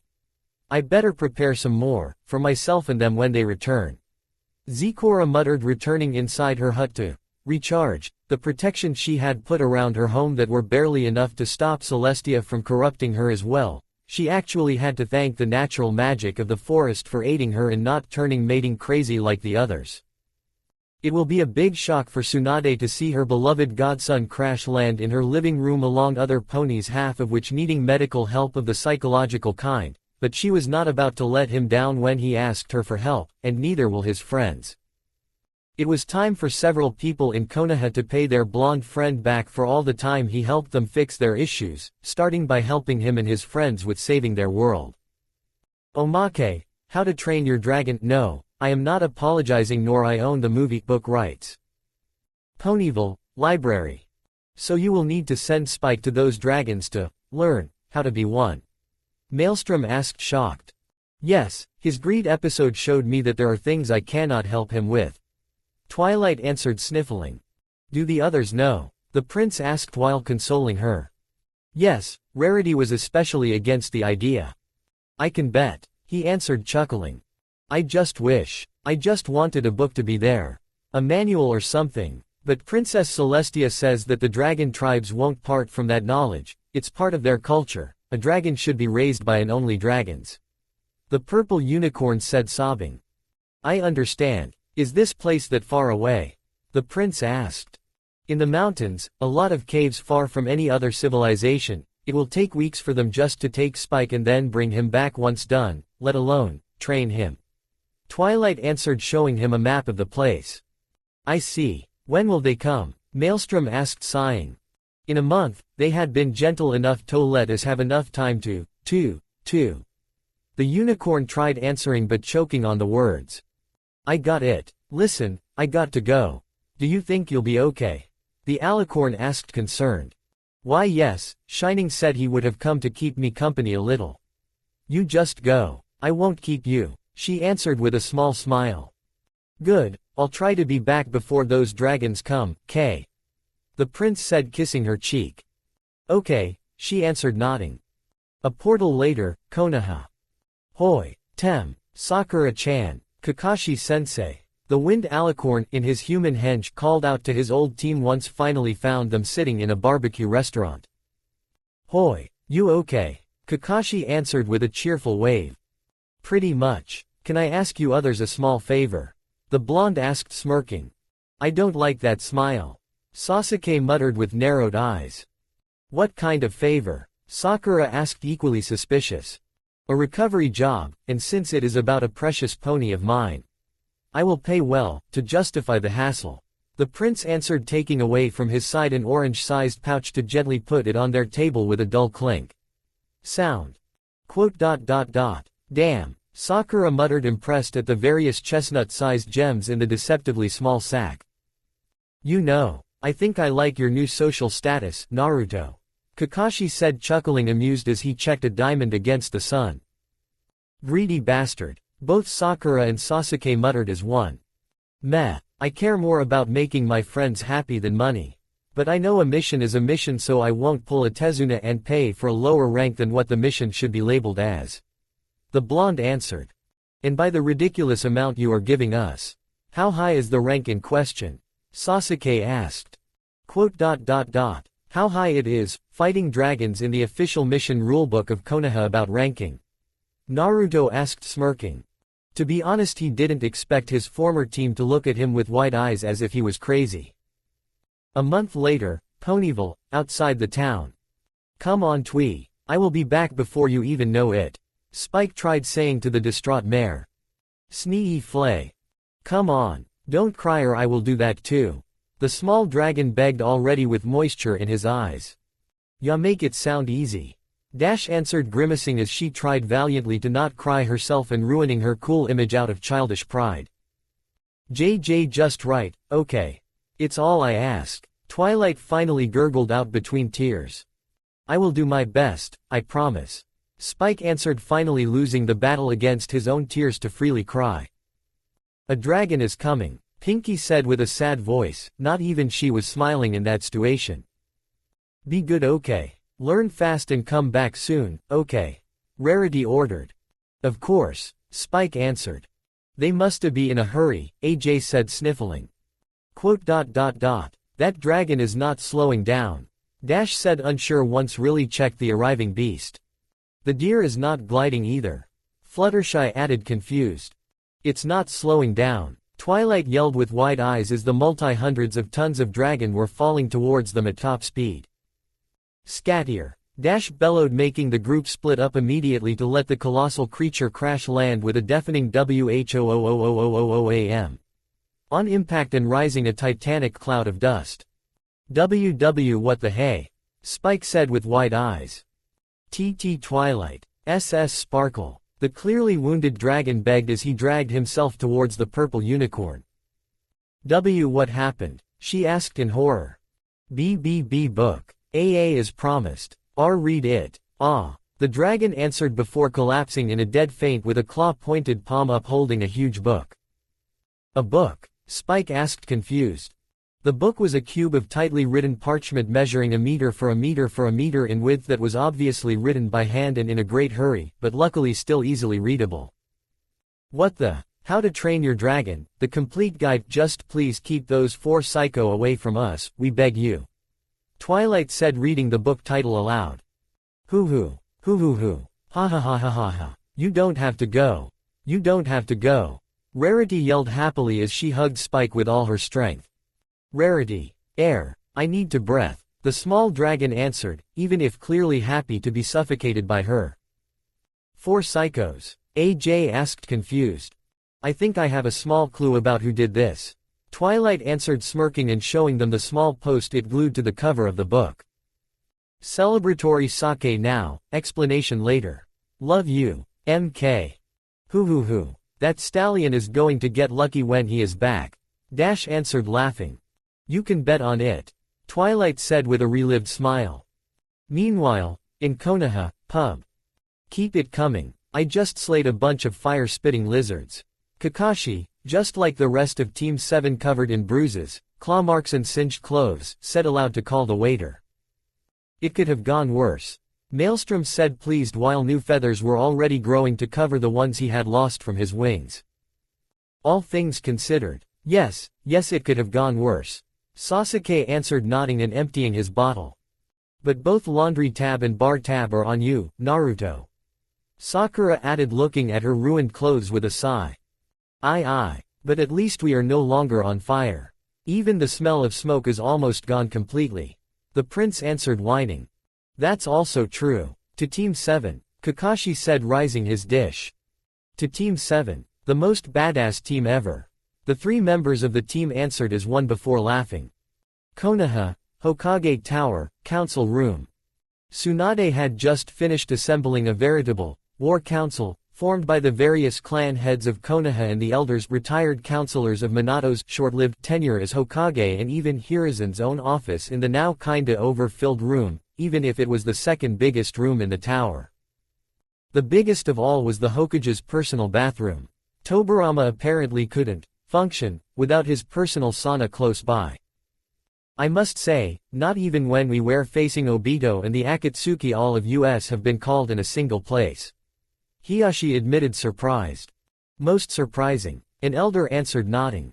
I can give you a one-word answer as to why I am moving the best resources Konoha has to offer. Kakashi said simply as he sat at his personal desk facing the assemble. And why Suna is doing the same. A projection of Gaara said from a corner of the room. Same here. The projection of the Reikage added from the opposite side. And same going for Spring. Princess Koyuki said, looking especially giddy about the thing. I knew borrowing the Akatsuki's communication jutsu would have been a good idea.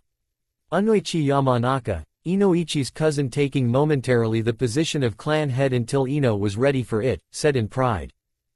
Yep, Chusa conceded, nodding. And what is this one-word answer? Sume Inuzuka asked, huffing, with Hana sitting next to her, already training for the position, and with both women looking annoyed. Naruto. The Hokage answered simply. Oh, okay then, makes sense. The Inuzuka matriarch answered, satisfied, with several approving grunt from the others around her and more muffled ones from behind the projections of the other cages. Really? That must be a bloodline ability about making friends.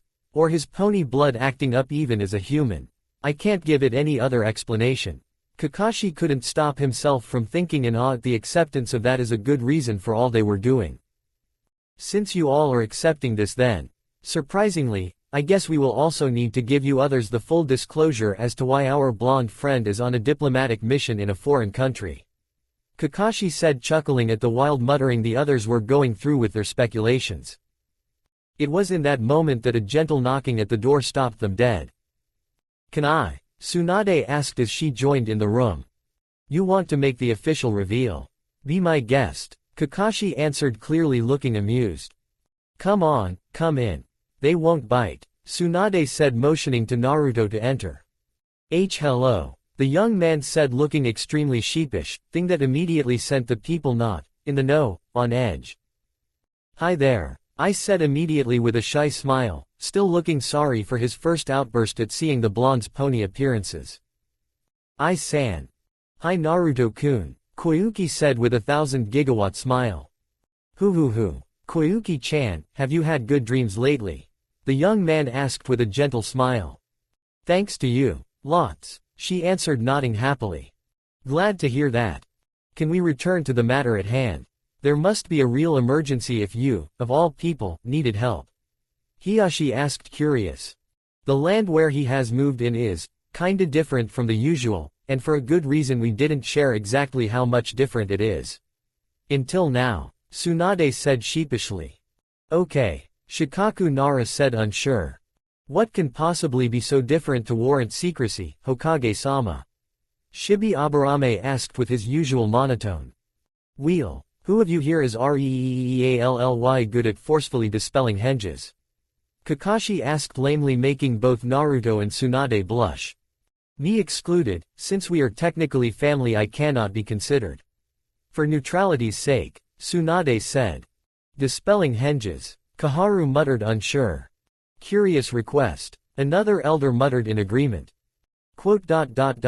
My bugs, Shibi offered after he and Shikaku exchanged a moment of silent communication, looking in each other's eyes. Use them on Naruto, please, Kakashi asked. But, Kurama-san. He won't act against them this time, trust me. The man answered encouragingly. Sigh. As you wish, the clan head answered as from under his coat thousands of small bugs flew towards the blonde man, covering his chest. Hoo. It tickles, he admitted, chuckling before his body seemed to weaver like water as the henge got disrupted until it dissolved without even the customary cloud of smoke. Leaving behind, Wind Alicorn Prince, Maelstrom Knight for them to see. Clink. In the astounded silence that followed, nobody noticed how Shibi's sunglasses dropped so much from the shock to fall on his desk. Proudly presenting you, Prince Maelstrom Knight. Heir to the throne of Knight of Canterlot and actually son of Princess Luna before Minato-sensei was gently asked to hide him here with us until his real mother could be snapped out from her moment of madness. The Hokage said with a dull voice. No, it's not a prank. No, I am not joking. Yes, he is a winged unicorn called Alicorn. Yes, you can drink, as I personally left a bottle of almost lethal scotch under your seats. Yes, we are here to help saving a nation of pastel-colored ponies from tyranny. And yes, you can pet him, but gently, as he is still not used to it. Kakashi said simply as he took one of said bottles from under his seat to take a big mouthful, and downing it as a way to give the others permission, and because he needed it after the Equestria group finished briefing him about Molestia before the meeting even started. Hi. Still looking pretty flushed, Maelstrom gave a shy wave with a hoof while every human on the other side as one gave the offered bottles a look and then taking a generous shot from them. Holy shit. Hiyashi himself admitted, shocked, now finally getting the reason why Hanabi had out of the blue started insisting in becoming a foreign diplomat. I guess you had never seen an alicorn then. Luna said, amused as she too entered the room, causing a new round of drinking from the humans present. No. That was lacking from my album of memories. Shikaku answered with wide eyes. Do not squeal, Hana. Do not. Sume hissed to her daughter. I can't hold it, be back. The young woman answered, visibly struggling as her voice was strained. Trying to defuse the situation, the young stallion flashed a mischievous smile many in the room recognized and flew towards the two Inuzuka women in a theatrical fluttering of his wings to gently nuzzle both and then sit on his haunches on their shared desk to look at them with his large sapphire eyes. That's Chiton Gaia. Hana couldn't even finish her answer as she dove for a hug, burying her face in his mane. Do you like? Maelstrom asked, amused as he circled her with his wings. Ahoo. She answered with closed eyes. Many chuckled at watching Sume try and fail to look stern while biting her lips in envy, same going for I doing the same while sweating bullets. Unfair, I want a hug too. Koyuki said, whining. Hoo. As you can see, human or pony, our Naruto is still the same. Kakashi said, chuckling, amused. The problem is that his friends and the whole land they live in is facing a great danger, and we are the only ones that can help. Tsunade explained. So he is not a diplomat of Konoha too. Hiyashi said in realization. Equestria, Luna said. To Equestria, but the other way around. I see. The Hyuga clan head said, nodding. What menace is it? Hana asked immediately, actually whining a little when Maelstrom returned to stand next to his mother. In answer, Luna's horn lighted up to summon a translucent copy of Celestia's corrupted form. My sister, Celestia, ruler of Equestria during the day while I rule over it during the night. For 1,000 years we have guided Equestria as firm, yet gentle, rulers. But what you see here is my sister's corrupted form, a mockery of her fair appearances. They are exceptionally pure, so when they fall victim of something very, well, wrong, they change in attitude, powers and personality.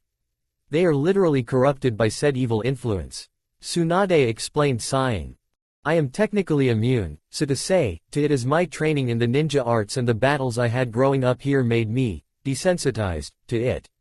In fact, I had to be forced into corruption to briefly fall to it. Maelstrom explained. But you are okay now? Gaara asked, worried. He is. Luckily, as he said, he is not too pure to fall victim to corruption. And I am actually happy for it. Luna said, smiling, proud of her son. The fact remains that as I fell victim to corruption because of my sorrow and anger, and now my sister too has just succumbed to it. She also added. How deep must sorrow be to literally corrupt somebody physically? Chusa said sadly. Sorrow is soul-crushing, very few can face it and come out unscathed. Shibi answered, nodding sagely. Actually, Maelstrom said, blushing. Is not exactly sorrow that corrupted Celestia. Luna added as she too, along Kakashi and Tsunade, had their face turned bright red. Was the unanimous question of the others, projections included. Apparently Celestia-san had to work hard for 1,000 years to cover for Luna-san's absence, a tiresome and stressful millennium of work without stop or vacations. And without romantic company, Tsunade said.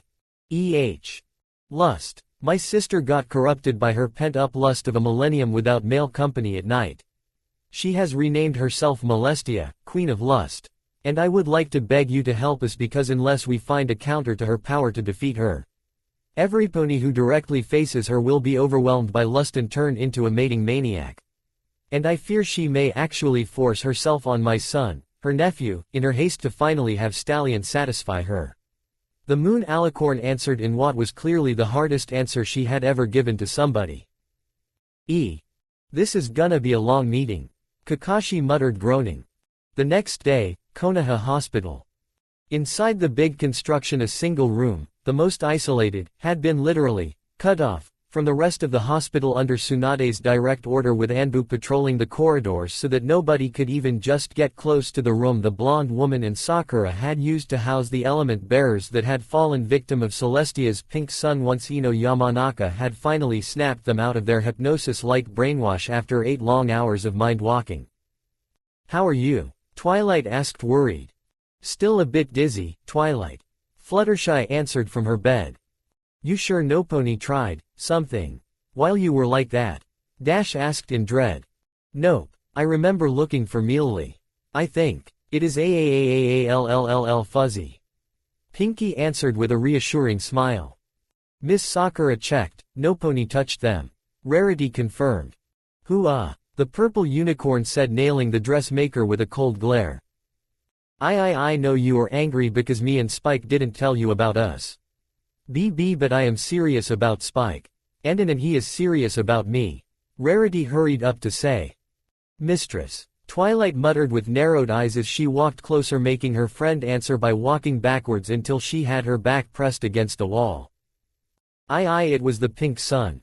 Why yes it was," Rarity tried saying in panic. "From what I saw, the modified sunlight only brings out lust, it doesn't suggest fetishes." The other answered as she loomed over the white unicorn. Twee. I can explain," Rarity begged. "Mistress. And I guess Spike, it's your pet. A toy."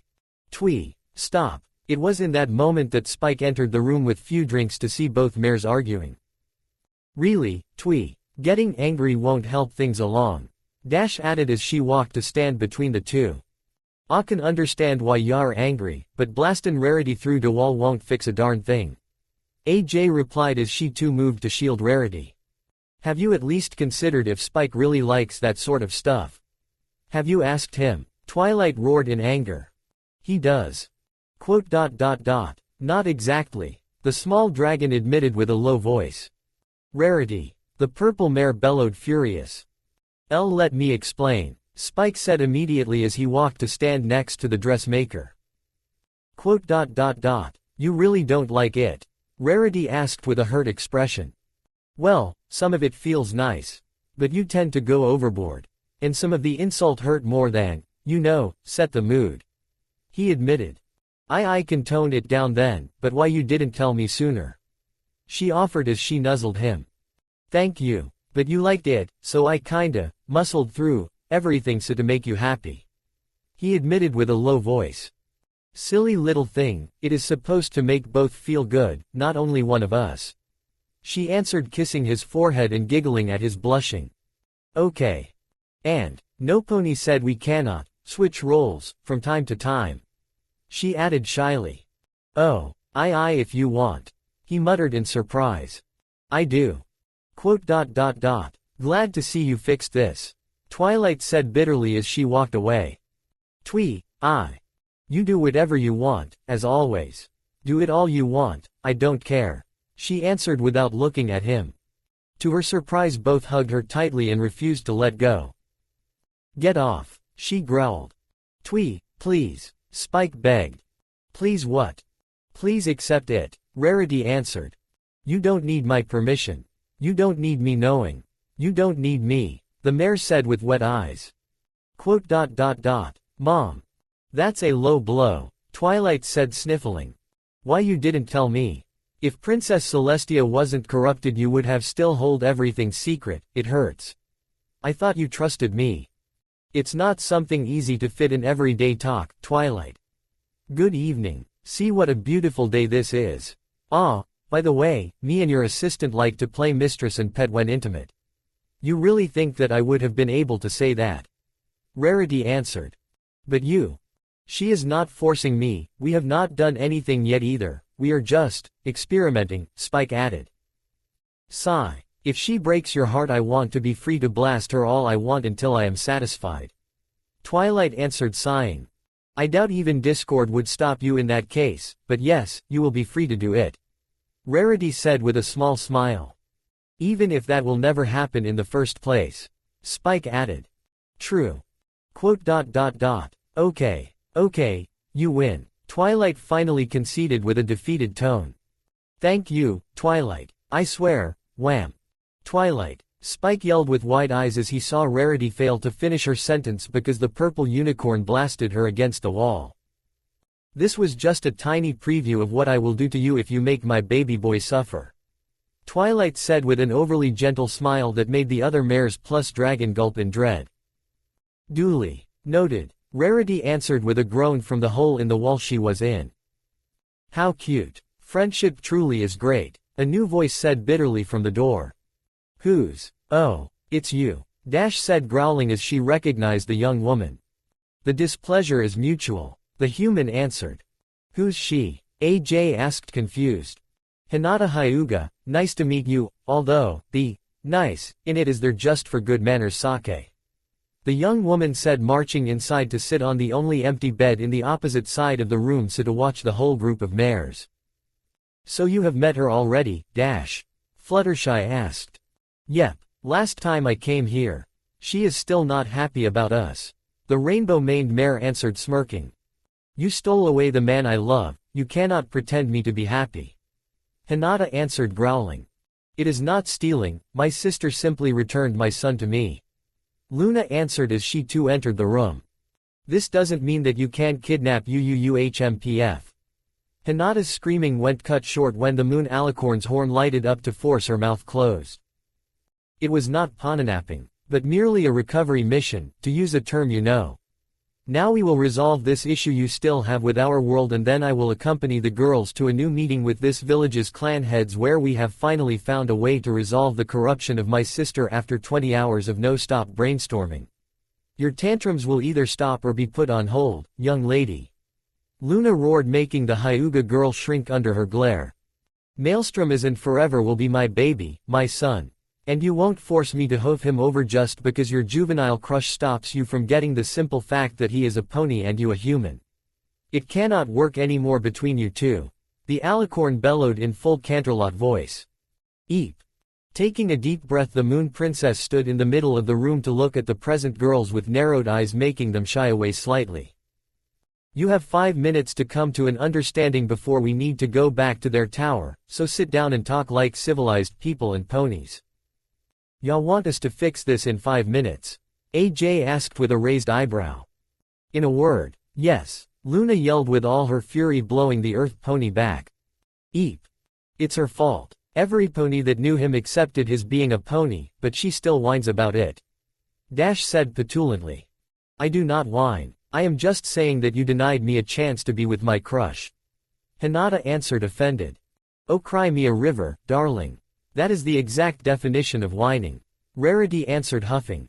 Yup, even Bloom stopped winning already and she is still a filly. AJ added annoyed. But what would he even find in you? You are a horse. I'm hard workin' just like him. AJ answered smirking. I am by default, 20% cooler, than anything in our universe, of course we will be a good match since he is the same for your universe. Dash added. We actually occupy the same universe, Dash. We are just from 2 different planes of existence. Twilight muttered. Maali likes her brain. Spike translated. I like parties and pranks so. Pinky offered shrugging. Shy simply looked down when the Hyuga girl looked at her. The bitch stole my, shy girl, gig. The human girl fought in anger. Groan. Can the tired and still sporting and headache Trixie sleep, please? Trixie asked whining as she finally woke up. I am glad to see you are okay, my student. Luna said elated. Thank you, teacher. But who is the screeching monkey? The mare asked. I am not a screeching monkey. Hinata screamed in answer, giving start to a screaming contest between herself and the girls. Sweet harmony, give me strength. Luna begged while looking at the sky. She almost envied her son for being forced outside the village for a quick mission with his team. With Maelstrom, several hours later, rode back towards Konoha. The by now, legendary, so to speak, Team 7 plus Junin rank Shinobi Yamato were tree jumping in silence as they were returning from a very delicate mission near Iwa. What? Maelstrom, hang to look like his old human self, asked annoyed as the silence kept going. You dropped a mountain on the guy. Sasuke finally said with a deadpan tone. Yeah, so what? The Alicorn Prince answered nonplussed. You dropped a whole freaking mountain on top of our target and his men. Yamato replied, putting a lot of emphasis on the key details. I can't see your point. Maelstrom replied, unsure. They think you overdid. Sakura explained. It was more like a small plateau more than a mountain. He answered shyly. It was still several thousands tons of rock, Dobi. Sasuke countered. But it worked. The prince answered, whining. Point taken. The Uchiha young man conceded. Touché. Yamato chorused. Hoi, hoi, a well-known voice said as another team joined them. Oh, Tamari-san. Good day, Yamato said, surprised as Gaara's sister joined them, soon followed by 3 kids. Do you have a team now, Tamari-chan? Maelstrom asked, amused. Yep, Kankuro was supposed to be their sensei, but he has no patience with Genin, so we switched jobs. Now he is Gaara's secretary and I have a team. Honestly, I got the better end of the deal. It's way less stressful dealing with brats. Tamari answered, laughing. Hey, that is not nice, sensei. The only girl of the Genin trio answered, pouting. We were going to stop to rest. It's their first mission outside Suna, so I want them to start slow, mind keeping us company. Peace or not, there is still plenty of bandits roaming around and I would hate to put my boys in danger so soon. She begged with a wide smirk. Oh, fine, but only a couple of hours. Yamato finally relented as everybody else in the group turned to look at him with narrowed eyes. Thank you, Tamari answered, satisfied. And even should somebody be so stupid to attack, I am sure the Dobi here will be fast and drop a mountain on them as well. Sasuke added casually. Oh come on, Tem. This was the first time I did it. Maelstrom growled, annoyed. Tell that to those monks who saw their monastery be forcefully relocated of a few miles. The other answered, snorting. A mountain? One of the boys asked, disturbed. Naruto-kun is very peculiar, so to say. Right. Tamari answered, latching to his arm to pet him. Hey. While we rest, please be a deer and transform, I need cuddles. She asked with a feral smile. That would be very irresponsible, Yamato tried saying before Sakura unceremoniously shoved him aside and down the tree he was standing on. If somebody will get cuddles, that will be me. The pink-haired girl roared as she pried the blonde away to hide him behind herself. I was the first to ask, Pinky. Shove it. You do not look happy, Sasuke said, impressed. They are treating me like a teddy bear, you would in my place. Maybe. Sick pervert. Okay. That's enough, he answered, removing his henge. Naruto. No. Why nobody ever listened to me? Yamato muttered, depressed, as the Genin trio gasped in shock at seeing the alicorn appear in place of the human. What the fuck? The 2 boys yelled with wide eyes. Pony. The girl instead yelled with starry eyes of awe. If you 2 cannot share like friends, then neither of the 2 will get cuddles. Maelstrom said, opening his wings wide to fly up, take the Genin girl of Suna with himself and land on a near cloud on the notes of the girl's giggles and happy squeals. So soft, she said in wonder as she was moved down to lie on the cloud. What do you think? Cuddles? The prince asked aloud, to be heard by Sakura and Tamari.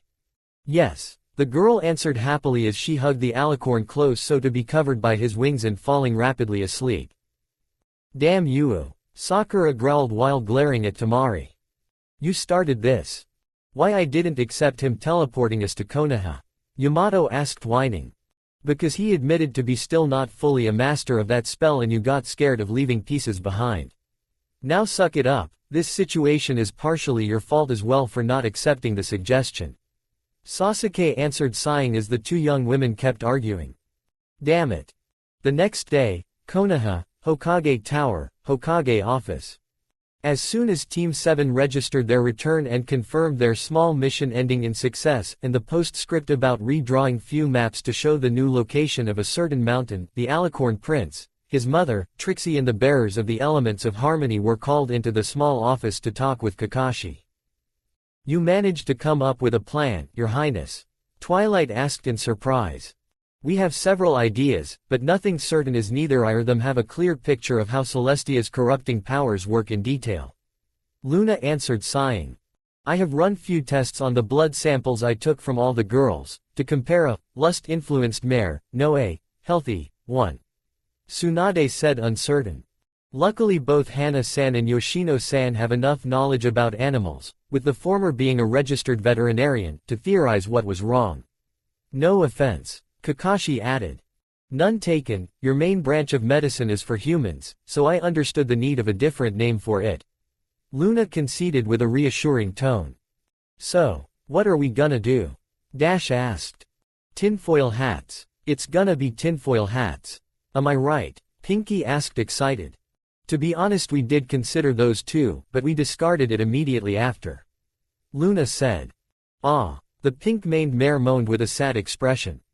We cannot tell where magic stops and more physical changes starts, but we think this will be a nice start. Tsunade said, showing the group a series of small bottles filled with pills. What are those, Ba-chan? Maelstrom asked confused. Hormone suppressants. It will stop the more mundane causes of the rise in lust. Hormonal speaking, Hana and Sum were most helpful in preparing those tailored to you species, 2 every 8 hours, and hopefully it should stop most of Celestia-san's influence. Tsunade explained. How long will they last? Twilight asked. Take 2 every 8 hours for maximum effect, but once finished helping Celestia-san you'll have to spend the following week drinking lots of water to purify your body. Come back here daily and we will check for side effects too. The busty blonde answered. Then there are the bugs. Kakashi said, making Shibi Aburame enter the room. Bugs. Raruti yelled with wide eyes. It was difficult, but we managed to find the ideal counter to what we believe is the kind of pheromones Celestia-san can generate around herself. Shibi answered. The pink mist. Trixie muttered, shivering, giving a thankful smile to Maelstrom as he moved to cover her back with a wing. Some of it was still on your fur, Trixie-san. Unless it always changes, we should be able to overpower it with the ones produced by the Aburame clan bugs they will lend to you. What we will use is a subspecies of queen bee. Her pheromones can either entice the males into copulation in case of lack of enough willing males or calm them down if there are too many. She regulates it based on the amount of sexual pheromones she can feel in the air and counter it by mass producing a calming agent if the concentration is too high. Shibi explained as from under his coat 8 of said bee flew out of his coat to gently crawl inside the pony's nose. All for their discomfort, of course. We tested it and saw that in the right quantities of Celestia's mist the Chinsei pheromone production is triggered into activation. Being already in your nose should make it faster to affect you. The Aburame trained them into staying still and do not attack you, so you don't have to worry. Tsunade said, making the others finally breath as they had instinctively started holding their breath as soon as the bees entered their nose. Chinsei, tranquilizer. Why would Miss Bee produce that? Fluttershy asked sad. Would you like being gang-banged by your whole town whenever it is time for mating? Shibi asked curious. Eep. No. Exactly. She does that to prevent a mass attack of willing males. The Aburame answered, nodding. So between pills and bees we will cover the physical effects. But what about its hypnosis-like effects? I am the one more battle-oriented of the two, and yet even I felt strained in resisting Celestia's corruption. Luna asked. That will require a bit of trust towards us. Let's say a huge amount of trust. Kakashi said, uneasy. I am listening, the Moon Alicorn said with narrowed eyes. You should let the Yamanaka clan hypnotize you before going. What? The group yelled. Yes, a subliminal message about not accepting any other hypnotic order outside of one made by a human. It's all we could come up with. We promise we will fully remove it. There will remain no trace afterwards. Kakashi said immediately as he saw several horns light up in anger. Kakashi-sensei. The way Maelstrom said that made the man recoil as if insulted thanks to the tone he used. Don't you dare trying anything fun. The prince finished hissing in anger. That is all we can do. Twilight asked. We are no experts in magic and Luna-san too had very little to help us with. My sister's new powers are still a mystery. Without proper study there is little I know. And being too close to her is inadvisable without falling prey to her and obey her every command. Mitigate the effect of her lust aura at the best of our abilities was all we could do. I personally empowered those bees with all the spells I thought will help and gave my best pointers in potion making for the pills. But potions was more Celestia's forte back in the days, she technically knows more than me in that field. Luna answered sighing. What do you think, girls? Twilight asked her friends. It doesn't look like we have lots to do like this. Dash answered groaning. We musta hurry before things get out of hoof and every pony start looking for some pony outside their couples. I don't want some weirdo looking funny at Bloom. AJ added worried. I think we can trust them, they do heal me and Shy. Pinky tried saying. And they promised to remove the hypnosis. Shy also said. Trixie didn't like being the slave of Celestia. So everything is fine to stop her. Trixie said, still shivering. My sister helped you save me, so I will pay her back and save her. Luna declared strongly. Then we will follow your plan. Twilight said, nodding.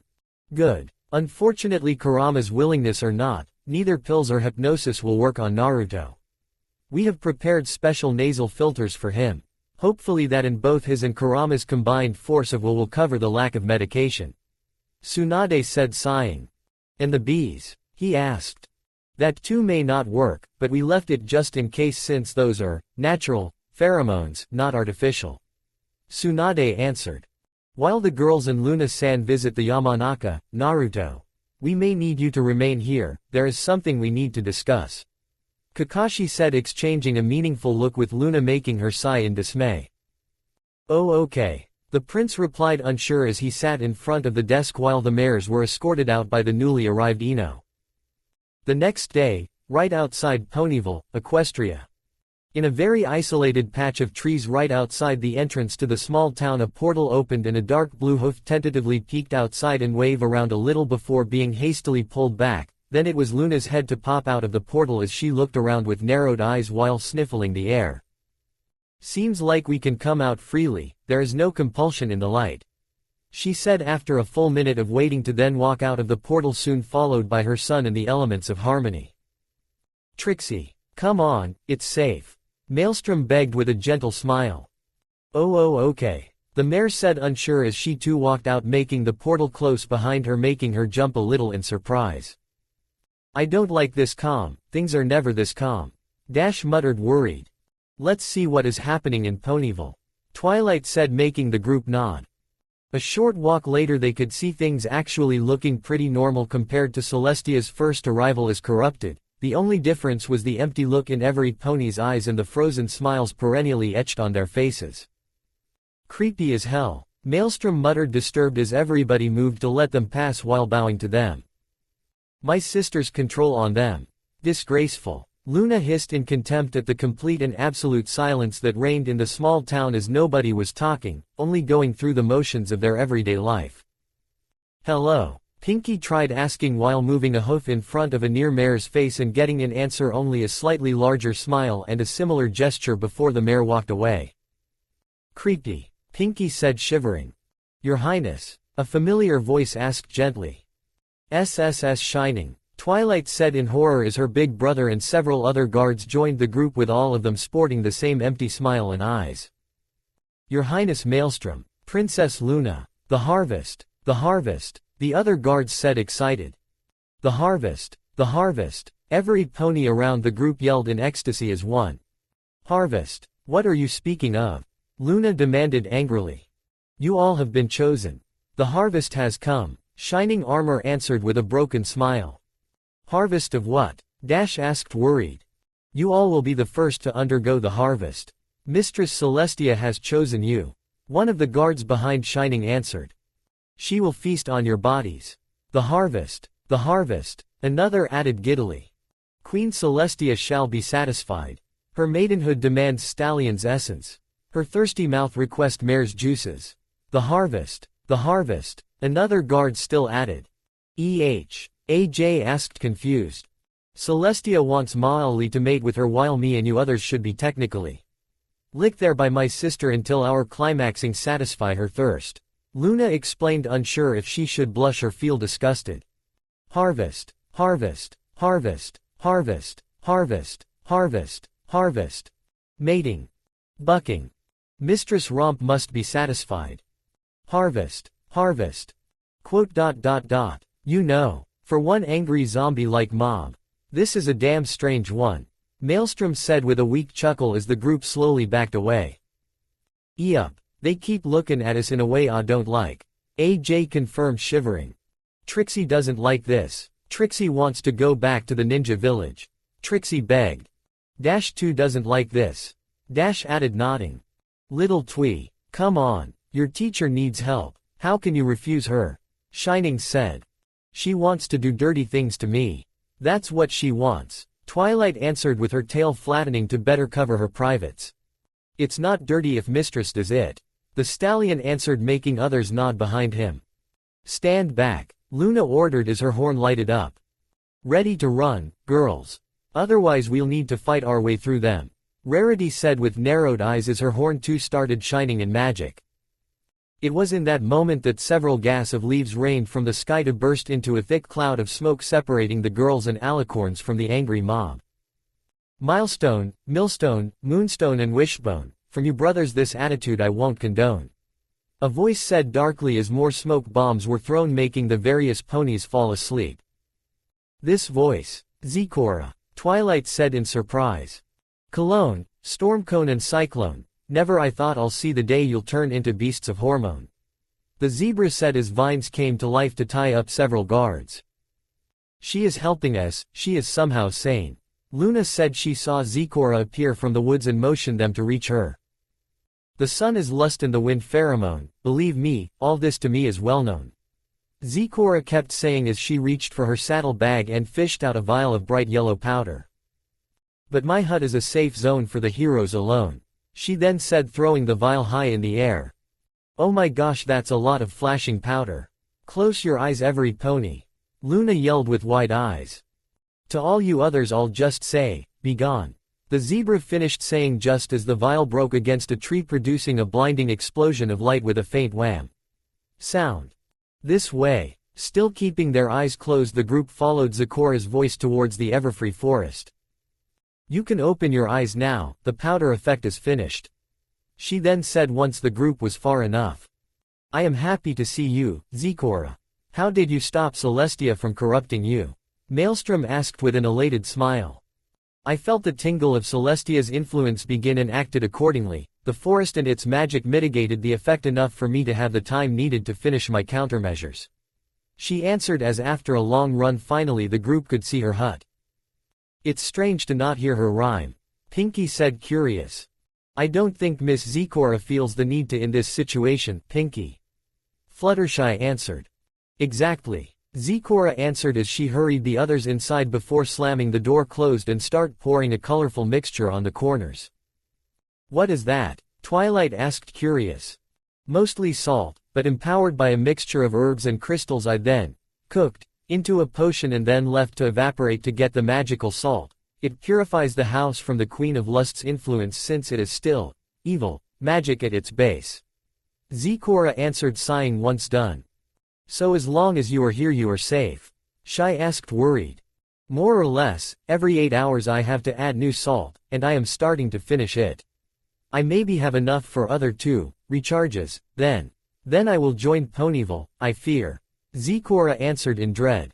Then we will stop Celestia before that, have no fear. Luna said with a reassuring smile. AJ. A young voice said from outside, making the farm mare turn bleach white in horror. BB Bloom, she stuttered. Rarity. Another voice asked. Belle. Rarity yelled with wide eyes as the door was forced open by Celestia herself. There you are, Dash. Gilda said with a forced triumphant smile. Gilda. Scodaloo. Dash watched in horror as the 3 Crusaders and the Griffin followed the corrupted alicorn dressed like French maids. I think I am going to throw up. Those 3 are fucking kids. Kurama admitted at seeing the 3 kids dressed like that. Took you long enough to get back home, sister. You and Muley are the key elements to my finally complete my collection. You shouldn't have forced me to wait. Celestia said with a childish pout. What have you done to Ma sister? AJ roared as she tried to pounce on the alicorn only for her to remain frozen midair by the other's magic. Nothing, yet. I am holding thee as incentive to have you follow my orders. She answered nonplussed as she nuzzled the three girls, making them giggle. What do you want? Rarity asked with a bestial growl promising unending agony. Muley to do me on the front, Luna to lick me on the flank, and you others in cute outfit for me to taste, to my heart's desire. To start, other things will come later. I have 1,000 years worth of pent-up stress to blow, and you will either help me or be forced to watch powerless as I throw every pony you hold dear to the hungry guards I am keeping aside just in case of your refusal. The corrupted alicorn answered simply as she started walking away to let several guards appear at the door.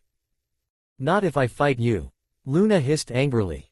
To what end? Only the elements might pose a threat to me, if only I did not control the little sisters of two of them.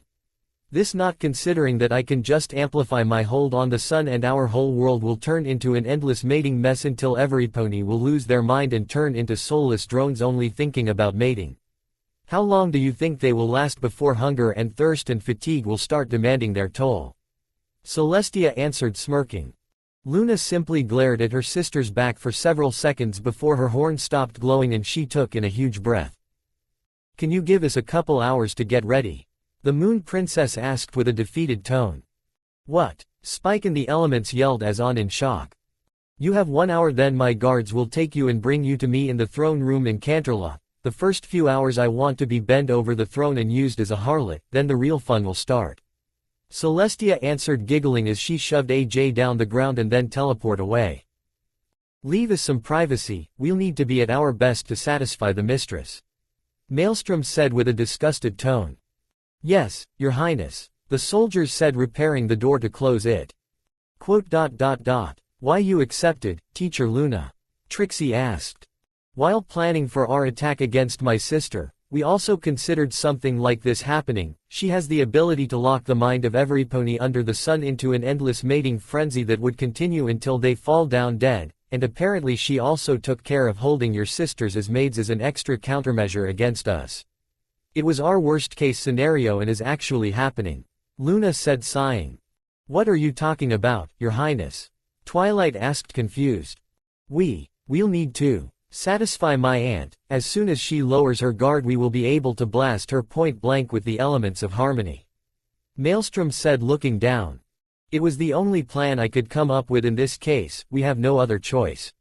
Luna added as if to reassure the girls it all was her idea. In fact, Dash was the first to vocalize her denial. No, we are not doing it. You are not doing it. Dash yelled as she moved to hug the prince while glaring at the moon alicorn. We have no other choice, Rainbow Dash. My sister will even burn this world down with the sun if we refuse. Luna yelled in answer. Let the world burn then. I know how it will go if he mates with her eye. I saw it happen already. The Pegasus yelled in fright. Where? The others asked confused. Dashi, have you been reading something lately? Maybe written by Aerosenin. Maelstrom asked amused, making her face burn bright red. Dash, you shouldn't read that kind of books. They are dirty, Shy yelled scandalized. BDSM, the other answered. Shutting up now, the Shy Pegasus said immediately while covering herself in her wings and curling into a tight ball. And you call me an egghead? You take notes from books? Twilight said offended. You have a secret room full of notes. Trixie whispered to her. Yes, but other than you and Princess Luna no pony knows about it. She whispered back. I soon do not need to know every detail of my son's love life. Luna grumbled while face hoofing. Am I really that shallow to you? The prince asked looking hurt. You think that I will break up with you just because maybe I will prefer doing it with Celestia? First off, she is my aunt, and then you need to remember that those things happen only in that kind of books. I am not going to say, oh, sex with Celestia feels so much better. Between us is over, Dash. I was not that kind of guy when I was human, and sure as hell I am not that kind of stallion now that I am a pony. The prince said, hugging her close to himself. Promise. And please let me breath. She asked with a muffled voice since his hug forced her face to be pressed against his chest. Sorry. But yes, I promise. I do like to think we are together because we like each other, not because we are a good match at mating. He answered, lightening the hug so she could breathe normally. Good, so the bees and the pills are useless. Dash asked. The bees are there as a counter. The pills, Luna said blushing fiercely. They are aphrodisiacs, don't they? Rarity asked sighing. Yes, Maelstrom has been informed just to have him cooperate. Luna answered sighing. So we have no choice. I am sorry, Spike. Rarity said with an apologetic tone. I don't like this, the small dragon whispered. Hoo. Jealous. The dressmaker asked nuzzling him. Yeah. Good, I too get jealous when another mare approaches you, so we are even. She answered kissing his cheek. Have no fear. It will all be mare on mare action for her. Our target is tire down my aunt enough so that she won't be able to do anything when we will blast her with the elements. Maelstrom said with a reassuring tone. Mare on, gulp. Mare. Spike asked sweating. Spike. Rarity roared. They are my friends. Don't you dare have dirty fantasies about them. She yelled furious. Oh my gosh. Pinky yelled with wide eyes. Eep. Don't look towards here, Suga. I'm already taken. The horrified Trixie orders you to not look at her with dirty eyes. Rarity. Stop corrupting him. I was only having fantasies about Rarity. I mean I was not having fantasies. No sir. No. No fantasies of any kind. Spike yelled in answer. Quote. Let's just go and deal with my sister, please, before this day gets any worse. Luna said sighing while looking at the sky as if to ask for divine help. Yes, we better. Twilight said glaring at both Spike and Rarity that decided to remain in the far back of the group so to leave as much distance as possible between them and Twilight. Take your pills, people. Let's get this over with. Maelstrom said sighing as the group departed. Later that day, Royal Castle, Throne Room, beware. Adult scene. Jump over if you are a sensible reader. The corrupted princess could no longer wait. Soon her itch will finally be scratched by her beloved sister, her cute pupil Twilight and her precious nephew. Her marehood was literally crying in excitement. Soon, any moment now, she said in glee. First the elements and their cute flanks, her sisters and her adorable little tongue and then her nephew and his horn, first the stallion, then the tongue and closing with the elements. Oh, dear, she couldn't choose. Grab her. It was in that moment that Twilight and Trixie jumped her from behind to circle her neck with their hooves. You fools. You cannot fight me, otherwise this world will be yours. Celestia said in anger before her voice melted into a long moan as the two unicorns' tongues started running along her horn. MMMMMH. Both moaned as they took turns in swallowing its tip. Ooh, there, my precious student. Ooh. The princess moaned as she lied down on the floor to let the two lie on her back to better lick her horn. Outside the room. I can't do this. Don't be a chicken, we need to do this. But she's my aunt for fuck's sake. Hoy, it's our last chance. Be a man and fuck that girl. You sure you can't take over? I won't be offended. No, it's your aunt, not mine. That doesn't make any sense. Your problem, not mine. I am not the guy whose aunt clearly wished to suck off. So man up and good luck. Oh, God. Oh, please give me strength. Back with Celestia. Sister. Luna asked with a hot whisper. Ahoo. The other replied with half-lidded eyes. In answer the moon alicorn grabbed her in a tight magical hold to force her to lie on her back making her, eep, in surprise. We others want a turn too. Luna explained as the other elements started licking her chest and neck with AJ and Dash focusing on her breasts alone. Ooh. The corrupted princess howled happily as she lightly trashed under the group's attention. Something here is being left alone, I will deal with it myself. The moon alicorn said as she dove between her sister's legs to savagely lick and suck on her drenched opening. On the ear. Oh, goodness please keep licking the ear. Auntie. A new voice asked shyly. On. Mildly. Celestia said turning her head to the side to see her nephew standing above her, and as soon as she looked south she focused other thoughts entirely. Can you suck it? He asked taking in a huge breath. Yes, she said happily as she unceremoniously shoved the whole thing as deep as she could in her throat. Fuck, the prince yelled in surprise at the sudden action. Just because she is corrupted, otherwise I would bucking kill her. Luna thought angrily, and unknowingly having the exact same thoughts of the other girls, for different reasons of course. When the corrupted Sun Princess could no longer hold herself back, she blew every pony around her with a short blast of concussive force so to raise back on her hooves. Enough foreplay, she said, drooling with lustful eyes. You see this hole? She then said, turning around and moving her tail to the side. Is that steam? The prince asked, worried. Yes, I am hot and bothered and you have a dick, and now I want that deep inside me. No gentle, no nice love making. I want you to roughly fuck me raw now. She ordered. Maybe I can take your place if you still want. I understand that you may find it strange since you are related. Kurama offered as his eyes, just like the ones of everybody else in the room, zeroed on the drenched opening. I am straight as an arrow. But even I would tap that. Dash admitted. Have no fear. I will deal with you others too. Sister. Let me suck your marehood. My what? But I took a vote. Luna answered with wide eyes. You promised to stay away from stallions, but I am a mare. We are sisters. Let's taste the forbidden fruit together. She answered with crazed eyes. I if I must. The moon alicorn answered with a heavily trembling voice and fiery blushing face. Said that Luna walked to lie down so that she and Celestia could be in a 69 position. This is awkward for me as well, my son. Do done this, we will raid the castle's reserves of cider and erase this from our memory, okay? JJ, just be strong. The moon princess said, doing her best to not look at her son, especially since with her lying down the first things he would see would be his throbbing horn, and she dearly wanted to avoid that. I insist. If you feel dirty I can take over, all right. Kurama insisted, gulping before discreetly checking a notepad he was keeping hidden between his tails and the have sex with sisters before dying note on that. Now plow your aunt, my stud of a nephew. Celestia yelled, wiggling her ass a little. You know what? I don't care anymore. The prince muttered with an empty tone as he summoned several clones of himself. Yes. Gang bang me. Gang bang is good, Celestia said giddily. You two help me with Aunt Celestia, you others.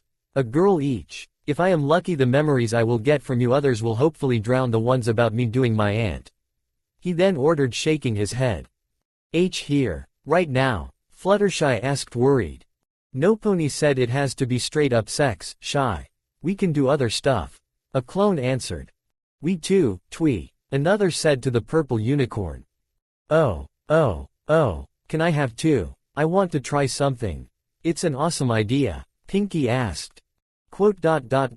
Sure. Okay. If you are sure. Maelstrom answered, unsure, while calling a second clone for her. A lot of traumas are popping up. And I think I saw a glimpse of PTSD peeking around the corner. Want me to erase them? Kurama asked gently. Yes, please. Then me and Spike will be in the next room, Rarity tried saying. No. Stop. Time out. Twilight yelled, immediately making everybody freeze. I'll be back soon, she then said, walking outside while grumbling angrily to herself. From the throne room they could hear the unicorn curse and growl as doors were hastily opened and closed for 5 minutes before she finally returned with a box hovering behind herself.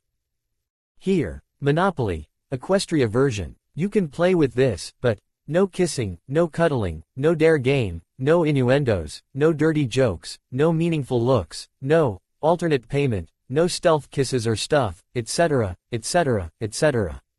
You'll play vanilla or else. She roared, making both mare and dragon shrink under her smoldering glare. But we are only 2 players. Spike tried saying. Throw the dice twice, each will play with 2 figures. The mare answered dully before marching towards her assigned clone. I am especially mad now, so you'll have to do your best. I always do my best, Twee. The clone answered, smirking. Perfect. Sorry the interruption, we can start now. Ooh. I'll be the candle in the bottle then. Rarity said, sighing. And I'll be the boat and the pony. Spike answered, deflating. Who wins will be the M while the loser will be the S once we are back home. The dressmaker whispered, winking, making him perk up instantly and nod. And so, for the following 8 hours, the elements of harmony, Two Alicorn and Trixie did their best to sat the corrupted Alicorn's lust while waiting for the right opening to strike and purify her. Ooh my goodness, Shy yelled as the clone magical grip forced her back legs apart to leave her backside wide open. Should I start from the little flower? Or with this little plucked thing on the back? F. Florida. Lee. F. She whispered. Speak louder or I will leave you here until the others are done. He answered smirking. My butt. LL lick my butt. How dirty you are, he replied making her go redder. PP please. Okay. Phew. The shy mare bellowed with crossed eyes as his thick tongue dove inside her ass with merciless hunger. Quote. Faster. Faster. Fuck me harder, you damn fool. Holy shish, see, calm down, Dashi. Another clone asked shocked. No, I am going to surpass that stallion thief. When you will pop away he will get such a rush of memories that every pony else will look like nothing. So fuck me harder and come more. The Pegasus roared as she managed to push the clone down until he lied on his back to ride him at ludicrous speed. Little help, I am getting raped here. The poor clone shrieked worried before the cyan mare decided she wanted to tear off his tonsils through kissing, making few other clones standing in what just in case rushed to help him. Quote.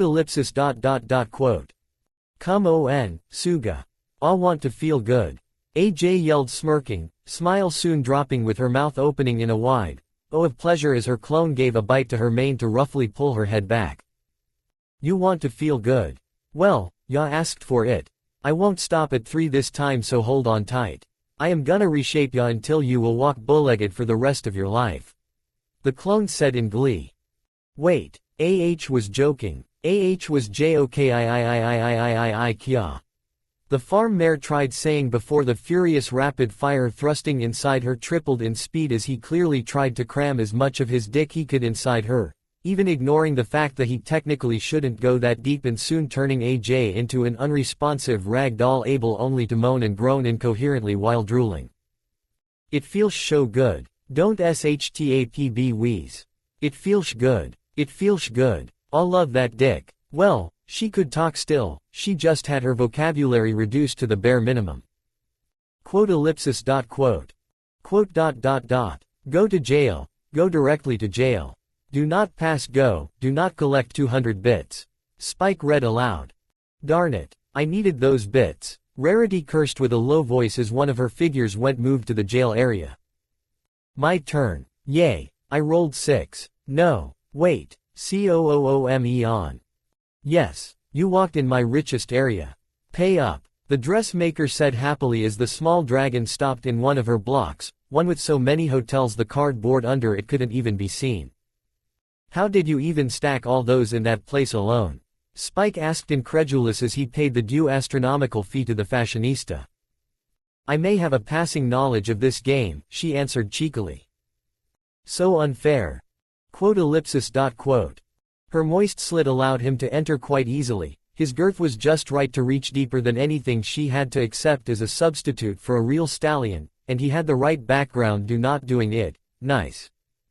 Celestia was loving the primal, savage way her nephew was reshaping her insides. He never slowed down, if ever, at best he grew faster, rougher, hungrier as his hot even for a mare like her kept going in and out with no mercy, and she thanked the fact that he had clearly reverted to a more non-equestrian mindset to have his way with her. She could easily tell the different mindset between ponies, intense love-making. And a shinobi's, you will lost count of your orgasms, bitch. Idea of sex. Holy harmony. She bellowed as he forced her to lie on a side to adjust himself, grab her left back leg to push it back and then use her new powerless position to brutalize her body as he kept coming and coming inside her in an endless flood of warm sticky ropes of cum. Shut up, he said growling. Once done with her he had already decided that a 6-hour shower will be his first stop. Then therapy, lots and lots of therapy. Yes, yes. Tell me to shut up. Use me. Violate me. Churn me into a sloppy mess and turn my marehood into a gaping hole. Instead of talking, use that mouth for something more useful. Luna yelled annoyed as she shoved her sister's face between her legs.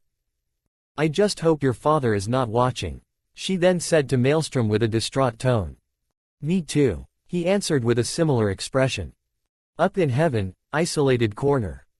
Fap, fap, fap, fap, fap, fap. Oh my goodness. Storm yelled while looking at the whole scene with unblinking eyes and his front hooves occupied down south. Storm, are you okay? Minato asked, worried as he followed the screams of the stallion to find him mid-jerking off. Eep. It is not what it looks like, the stallion said with wide eyes. Oh my good. It might have been the shocking surprise, the notion of the pony masturbating to his own son, having sex with his aunt, being busted mid-wank, or even a combination of all the above, but Minato's scream of horror came out sounding like the one of the movie, Troll 2, only this time bad acting was not an excuse for it. Back to the rutting group. Celestia, how dare you? What the fuck? To Rarity's surprise, Discord of all people barged inside, having finally broke free from the compulsion on his books. You broke free? Spike asked, surprised. Took me longer than expected since it was a strong spell. What the hell is happening here? Someone stuck in screaming mode, the overwhelmed Dragonequus asked while looking at Celestia as she demanded an extra clone to fuck her backside while the original kept hammering her front, all in between mouthfuls of Luna's juices. We are waiting for Princess Celestia to lower her guard enough for us to use the elements, and having her mating was apparently the best plan we could come up with. The fashionista answered, sighing. The mismatched creature stood in silence as his eyes kept scanning the room. Yeah. The others didn't like the idea of Maoli doing it with Celestia, so he had to call some clones to not have them feel left behind, or something. Spike said as he valiantly tried to ignore Twilight's happy gurgling moans as she kept inhaling a clone's dick all the way down her throat while the stallion ate her out with sloppy slurping noises, that and the challenge the purple unicorn had ongoing with Trixie about which one of them could swallow more. I don't. I can't, is he? Are they? Why he is not blinking? The small dragon whispered, worried. I don't know. Rarity answered, uncertain. In answer, Discord Simple punched a hole in reality right next to him to pull out Ino, making her lean outside of the small portal all the way down to her midsection.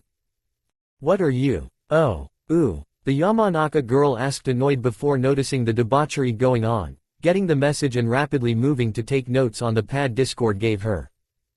Quote ellipsis dot quote. Muley. There is so much. I am bursting.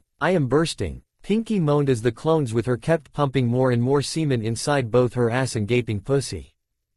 Suck me too. A third clone asked in need as he shoved his dick on her face to show his painful erection. Geez. Have no fear, I won't leave you hanging, silly. The pink-maned mare said, giggling as she engulfed the throbbing head with her mouth to give it a strong suck, soon making the stallion come with an elated roar as the flood made her cheeks puff out while she greedily drank all she could. Quote ellipsis dot quote. Ooh, sister. Do you see this? This can be our life from now on. Endless love and pleasure. No worries or troubles, just we others loving each other. Celestia said. She drew Luna closer for a deep kiss. Gwa. The moon alicorn groaned as she was forced to feel her sister's tongue down her throat for few seconds before finally pushing Celestia away. You too, mildly. Kiss me as you fill me up again. Feel the wonderful sound of our juices mixing and the gushing of your seed filling my belly. Kiss me and be mine and mine only. She ordered, opening her front hooves wide while the stallion behind her kept thrusting inside her savagely. When he leaned forward, she expected an equally hungry kiss to match his furious thrusting, but what she got instead was a bite to her neck so strong to draw blood, and the mixture between her incoming new orgasm and the blinding pain of the bite had her howl in what must have been a mind-shattering climax that had her almost blank out. Now, Luna yelled as she too noticed the wavering of her sister's consciousness. In an instant the clones dispelled, making poor Maelstrom erupt in an almost lethal orgasm himself from the sensory overload, making him weakly wonder if his balls would actually survive all that spewing of sperm as black dots filled his vision, and the girls rapidly charged their elements to hit Celestia full force, throwing her against the wall strong enough to leave an imprint of herself. Deep silence then fell in the room as the now non-corrupted Celestia slumped to the floor boneless. Ooh, I think my balls have shriveled like a prune. Only Maelstrom's weak chuckle was heard as he lied on the floor to catch his breath. Take some ice, my dear. Luna answered, concerned as she summoned an ice bag for him and his abused crotch. Thanks, Mom. he answered with a relived sigh. It was in that moment that Celestia woke up to observe the whole room with wide eyes before she left, her head slumped down to not look at everybody's face. I am really sorry for what I did. There are no words to express how horrified I am of this situation. She muttered shyly. You okay at least, sister? Luna asked. Why yes. I am a bit sore though. The other admitted with a low voice as her back kept dripping from the astounding quantity of semen she had been filled with in both holes. Only growls from the mares present was heard in answer to that, making Celestia flinch and shrink under the combined glare she was victim of. You too, Discord. I am sorry. The son Alicorn added weakly. Sigh. Let me take a shower, eat something and sleep. Then we will continue this discussion. I can forgive you a little because you were corrupted. But what you did to me was humiliating to the extreme. I am sorry. She answered, sobbing as tears started falling from her eyes as her whole body trembled from her hiccups. Hey, we are not that much angry. We don't hate you, Luna said immediately as she moved to her side to hug her. I am sorry, Celestia repeated as she kept crying. Auntie, Maelstrom muttered as he limped his way towards her to add himself to the hug. Princess, Twilight said sadly as she too moved to hug the desperate Alicorn. Come on. Rarity gently nudged Dash forward. She was not in herself, she was corrupted and so not thinking straight. Come on, Dash, the white unicorn prompted. Sigh. Okay. The cyan mare conceded, huffing angrily as she too joined the OHRS around Celestia, thing that acted as the signal for a group hug. Yes, even Discord joined, that acted as the final nail on Celestia's self-control as she broke down into a sorrow-filled wailing as she kept apologizing over and over. 2 days later, Royal Castle, dining room.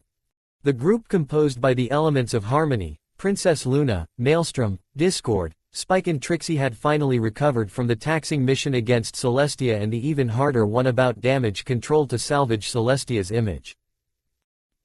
Modifying all those memories has been boring. Discord groaned as he cracked his back. I have you now that I had to do the same in every dream of every pony and other sentient creatures everywhere. Luna answered with a loud yawn. We all were there helping you, Princess. Twilight added with dark bags under her eyes. Yup, dream walking feels strange.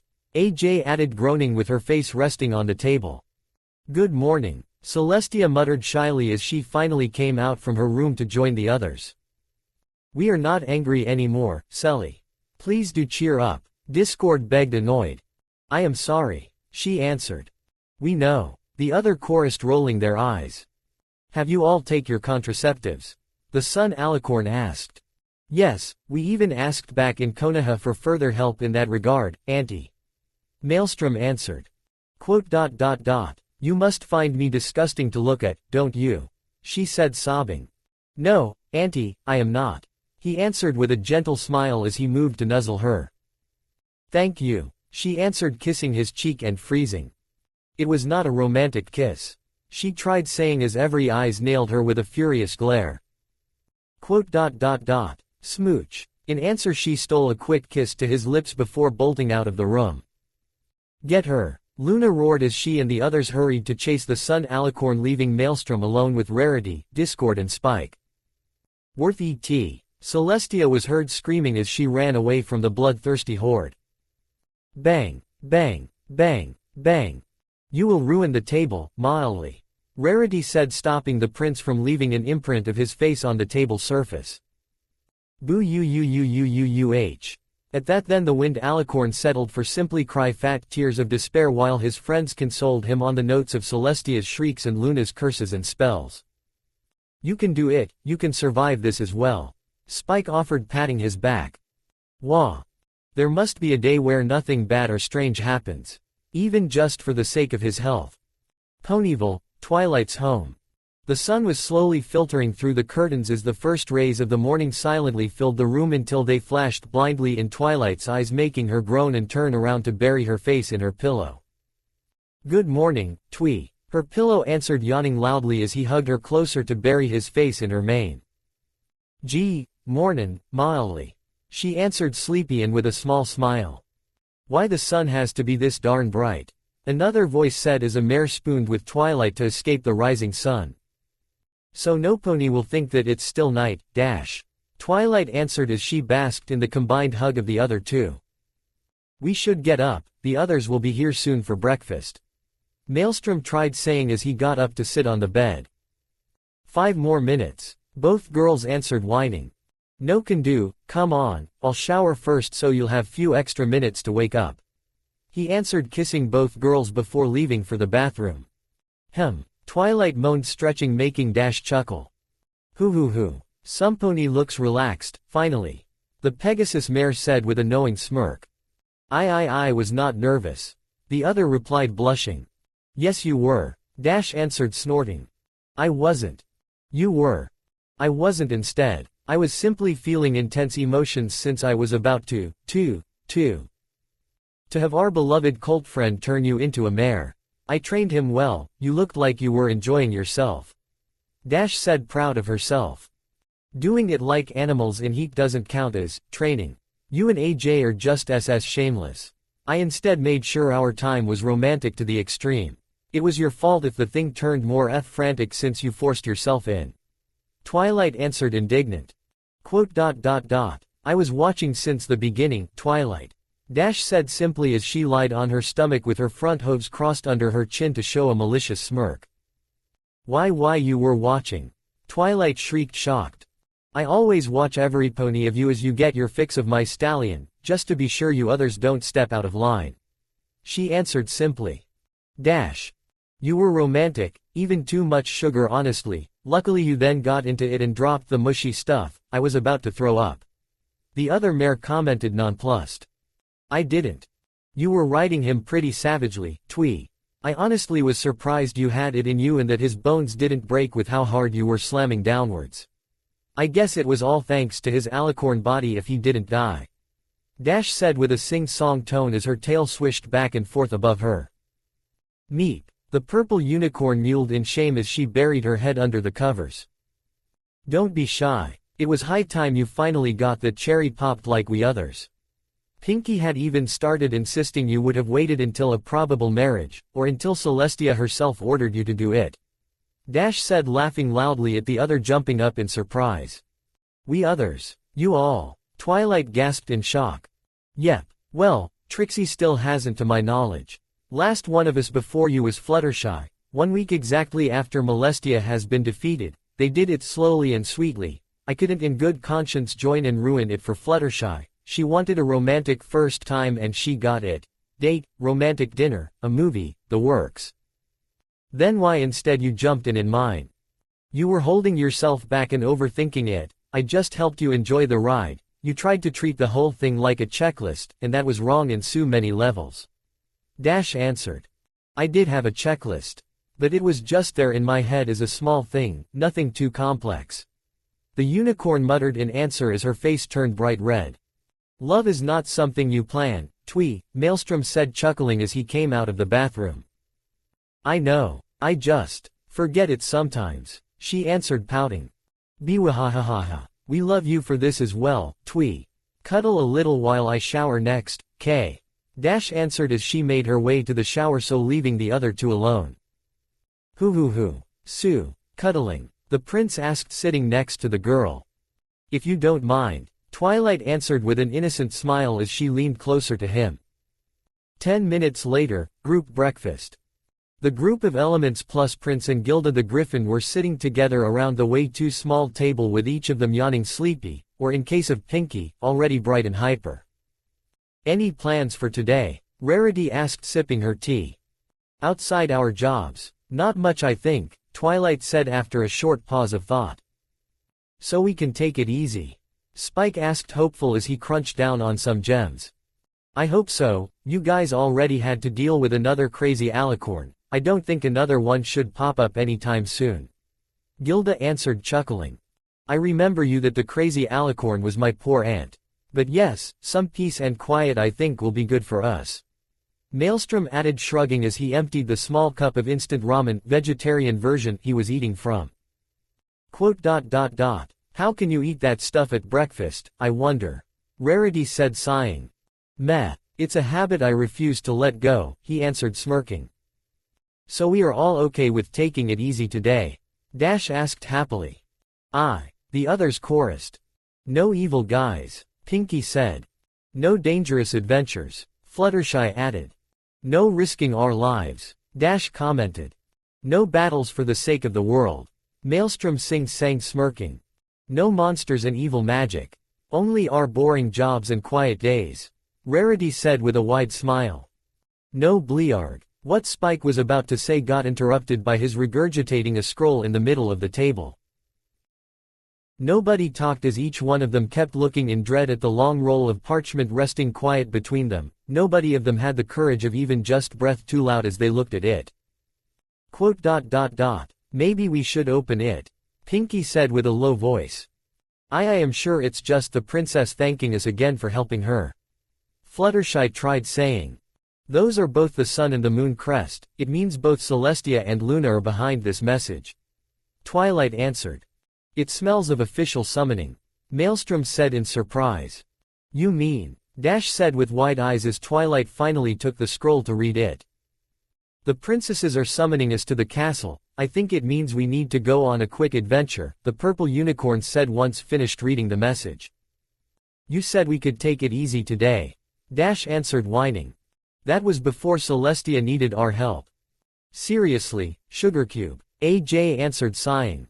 We get it that you love the princess, but sometimes I wonder if she is not pretending a little too much from us. I take we are the users of the elements of harmony, but still. Rarity added huffing. Please. Apparently a whole empire popped back into reality after thousands of years. We probably need to investigate the return of King Sombra and stop him once and for all. Twilight begged. Girls, you are going non-stop as of late, it's not healthy. We barely finished dealing with Aunt Celestia's corruption, I then had to deal with dragons trying to forcefully enlarge their territory and you others with a bunch of diamond dogs. You can't run everywhere every time there is an emergency, Maelstrom said, massaging his temples with a tired sigh. But what if this is super important? She will give us further details, but she already said that this mission will be of the utmost importance. Twilight said, whining, making everybody else groan in answer.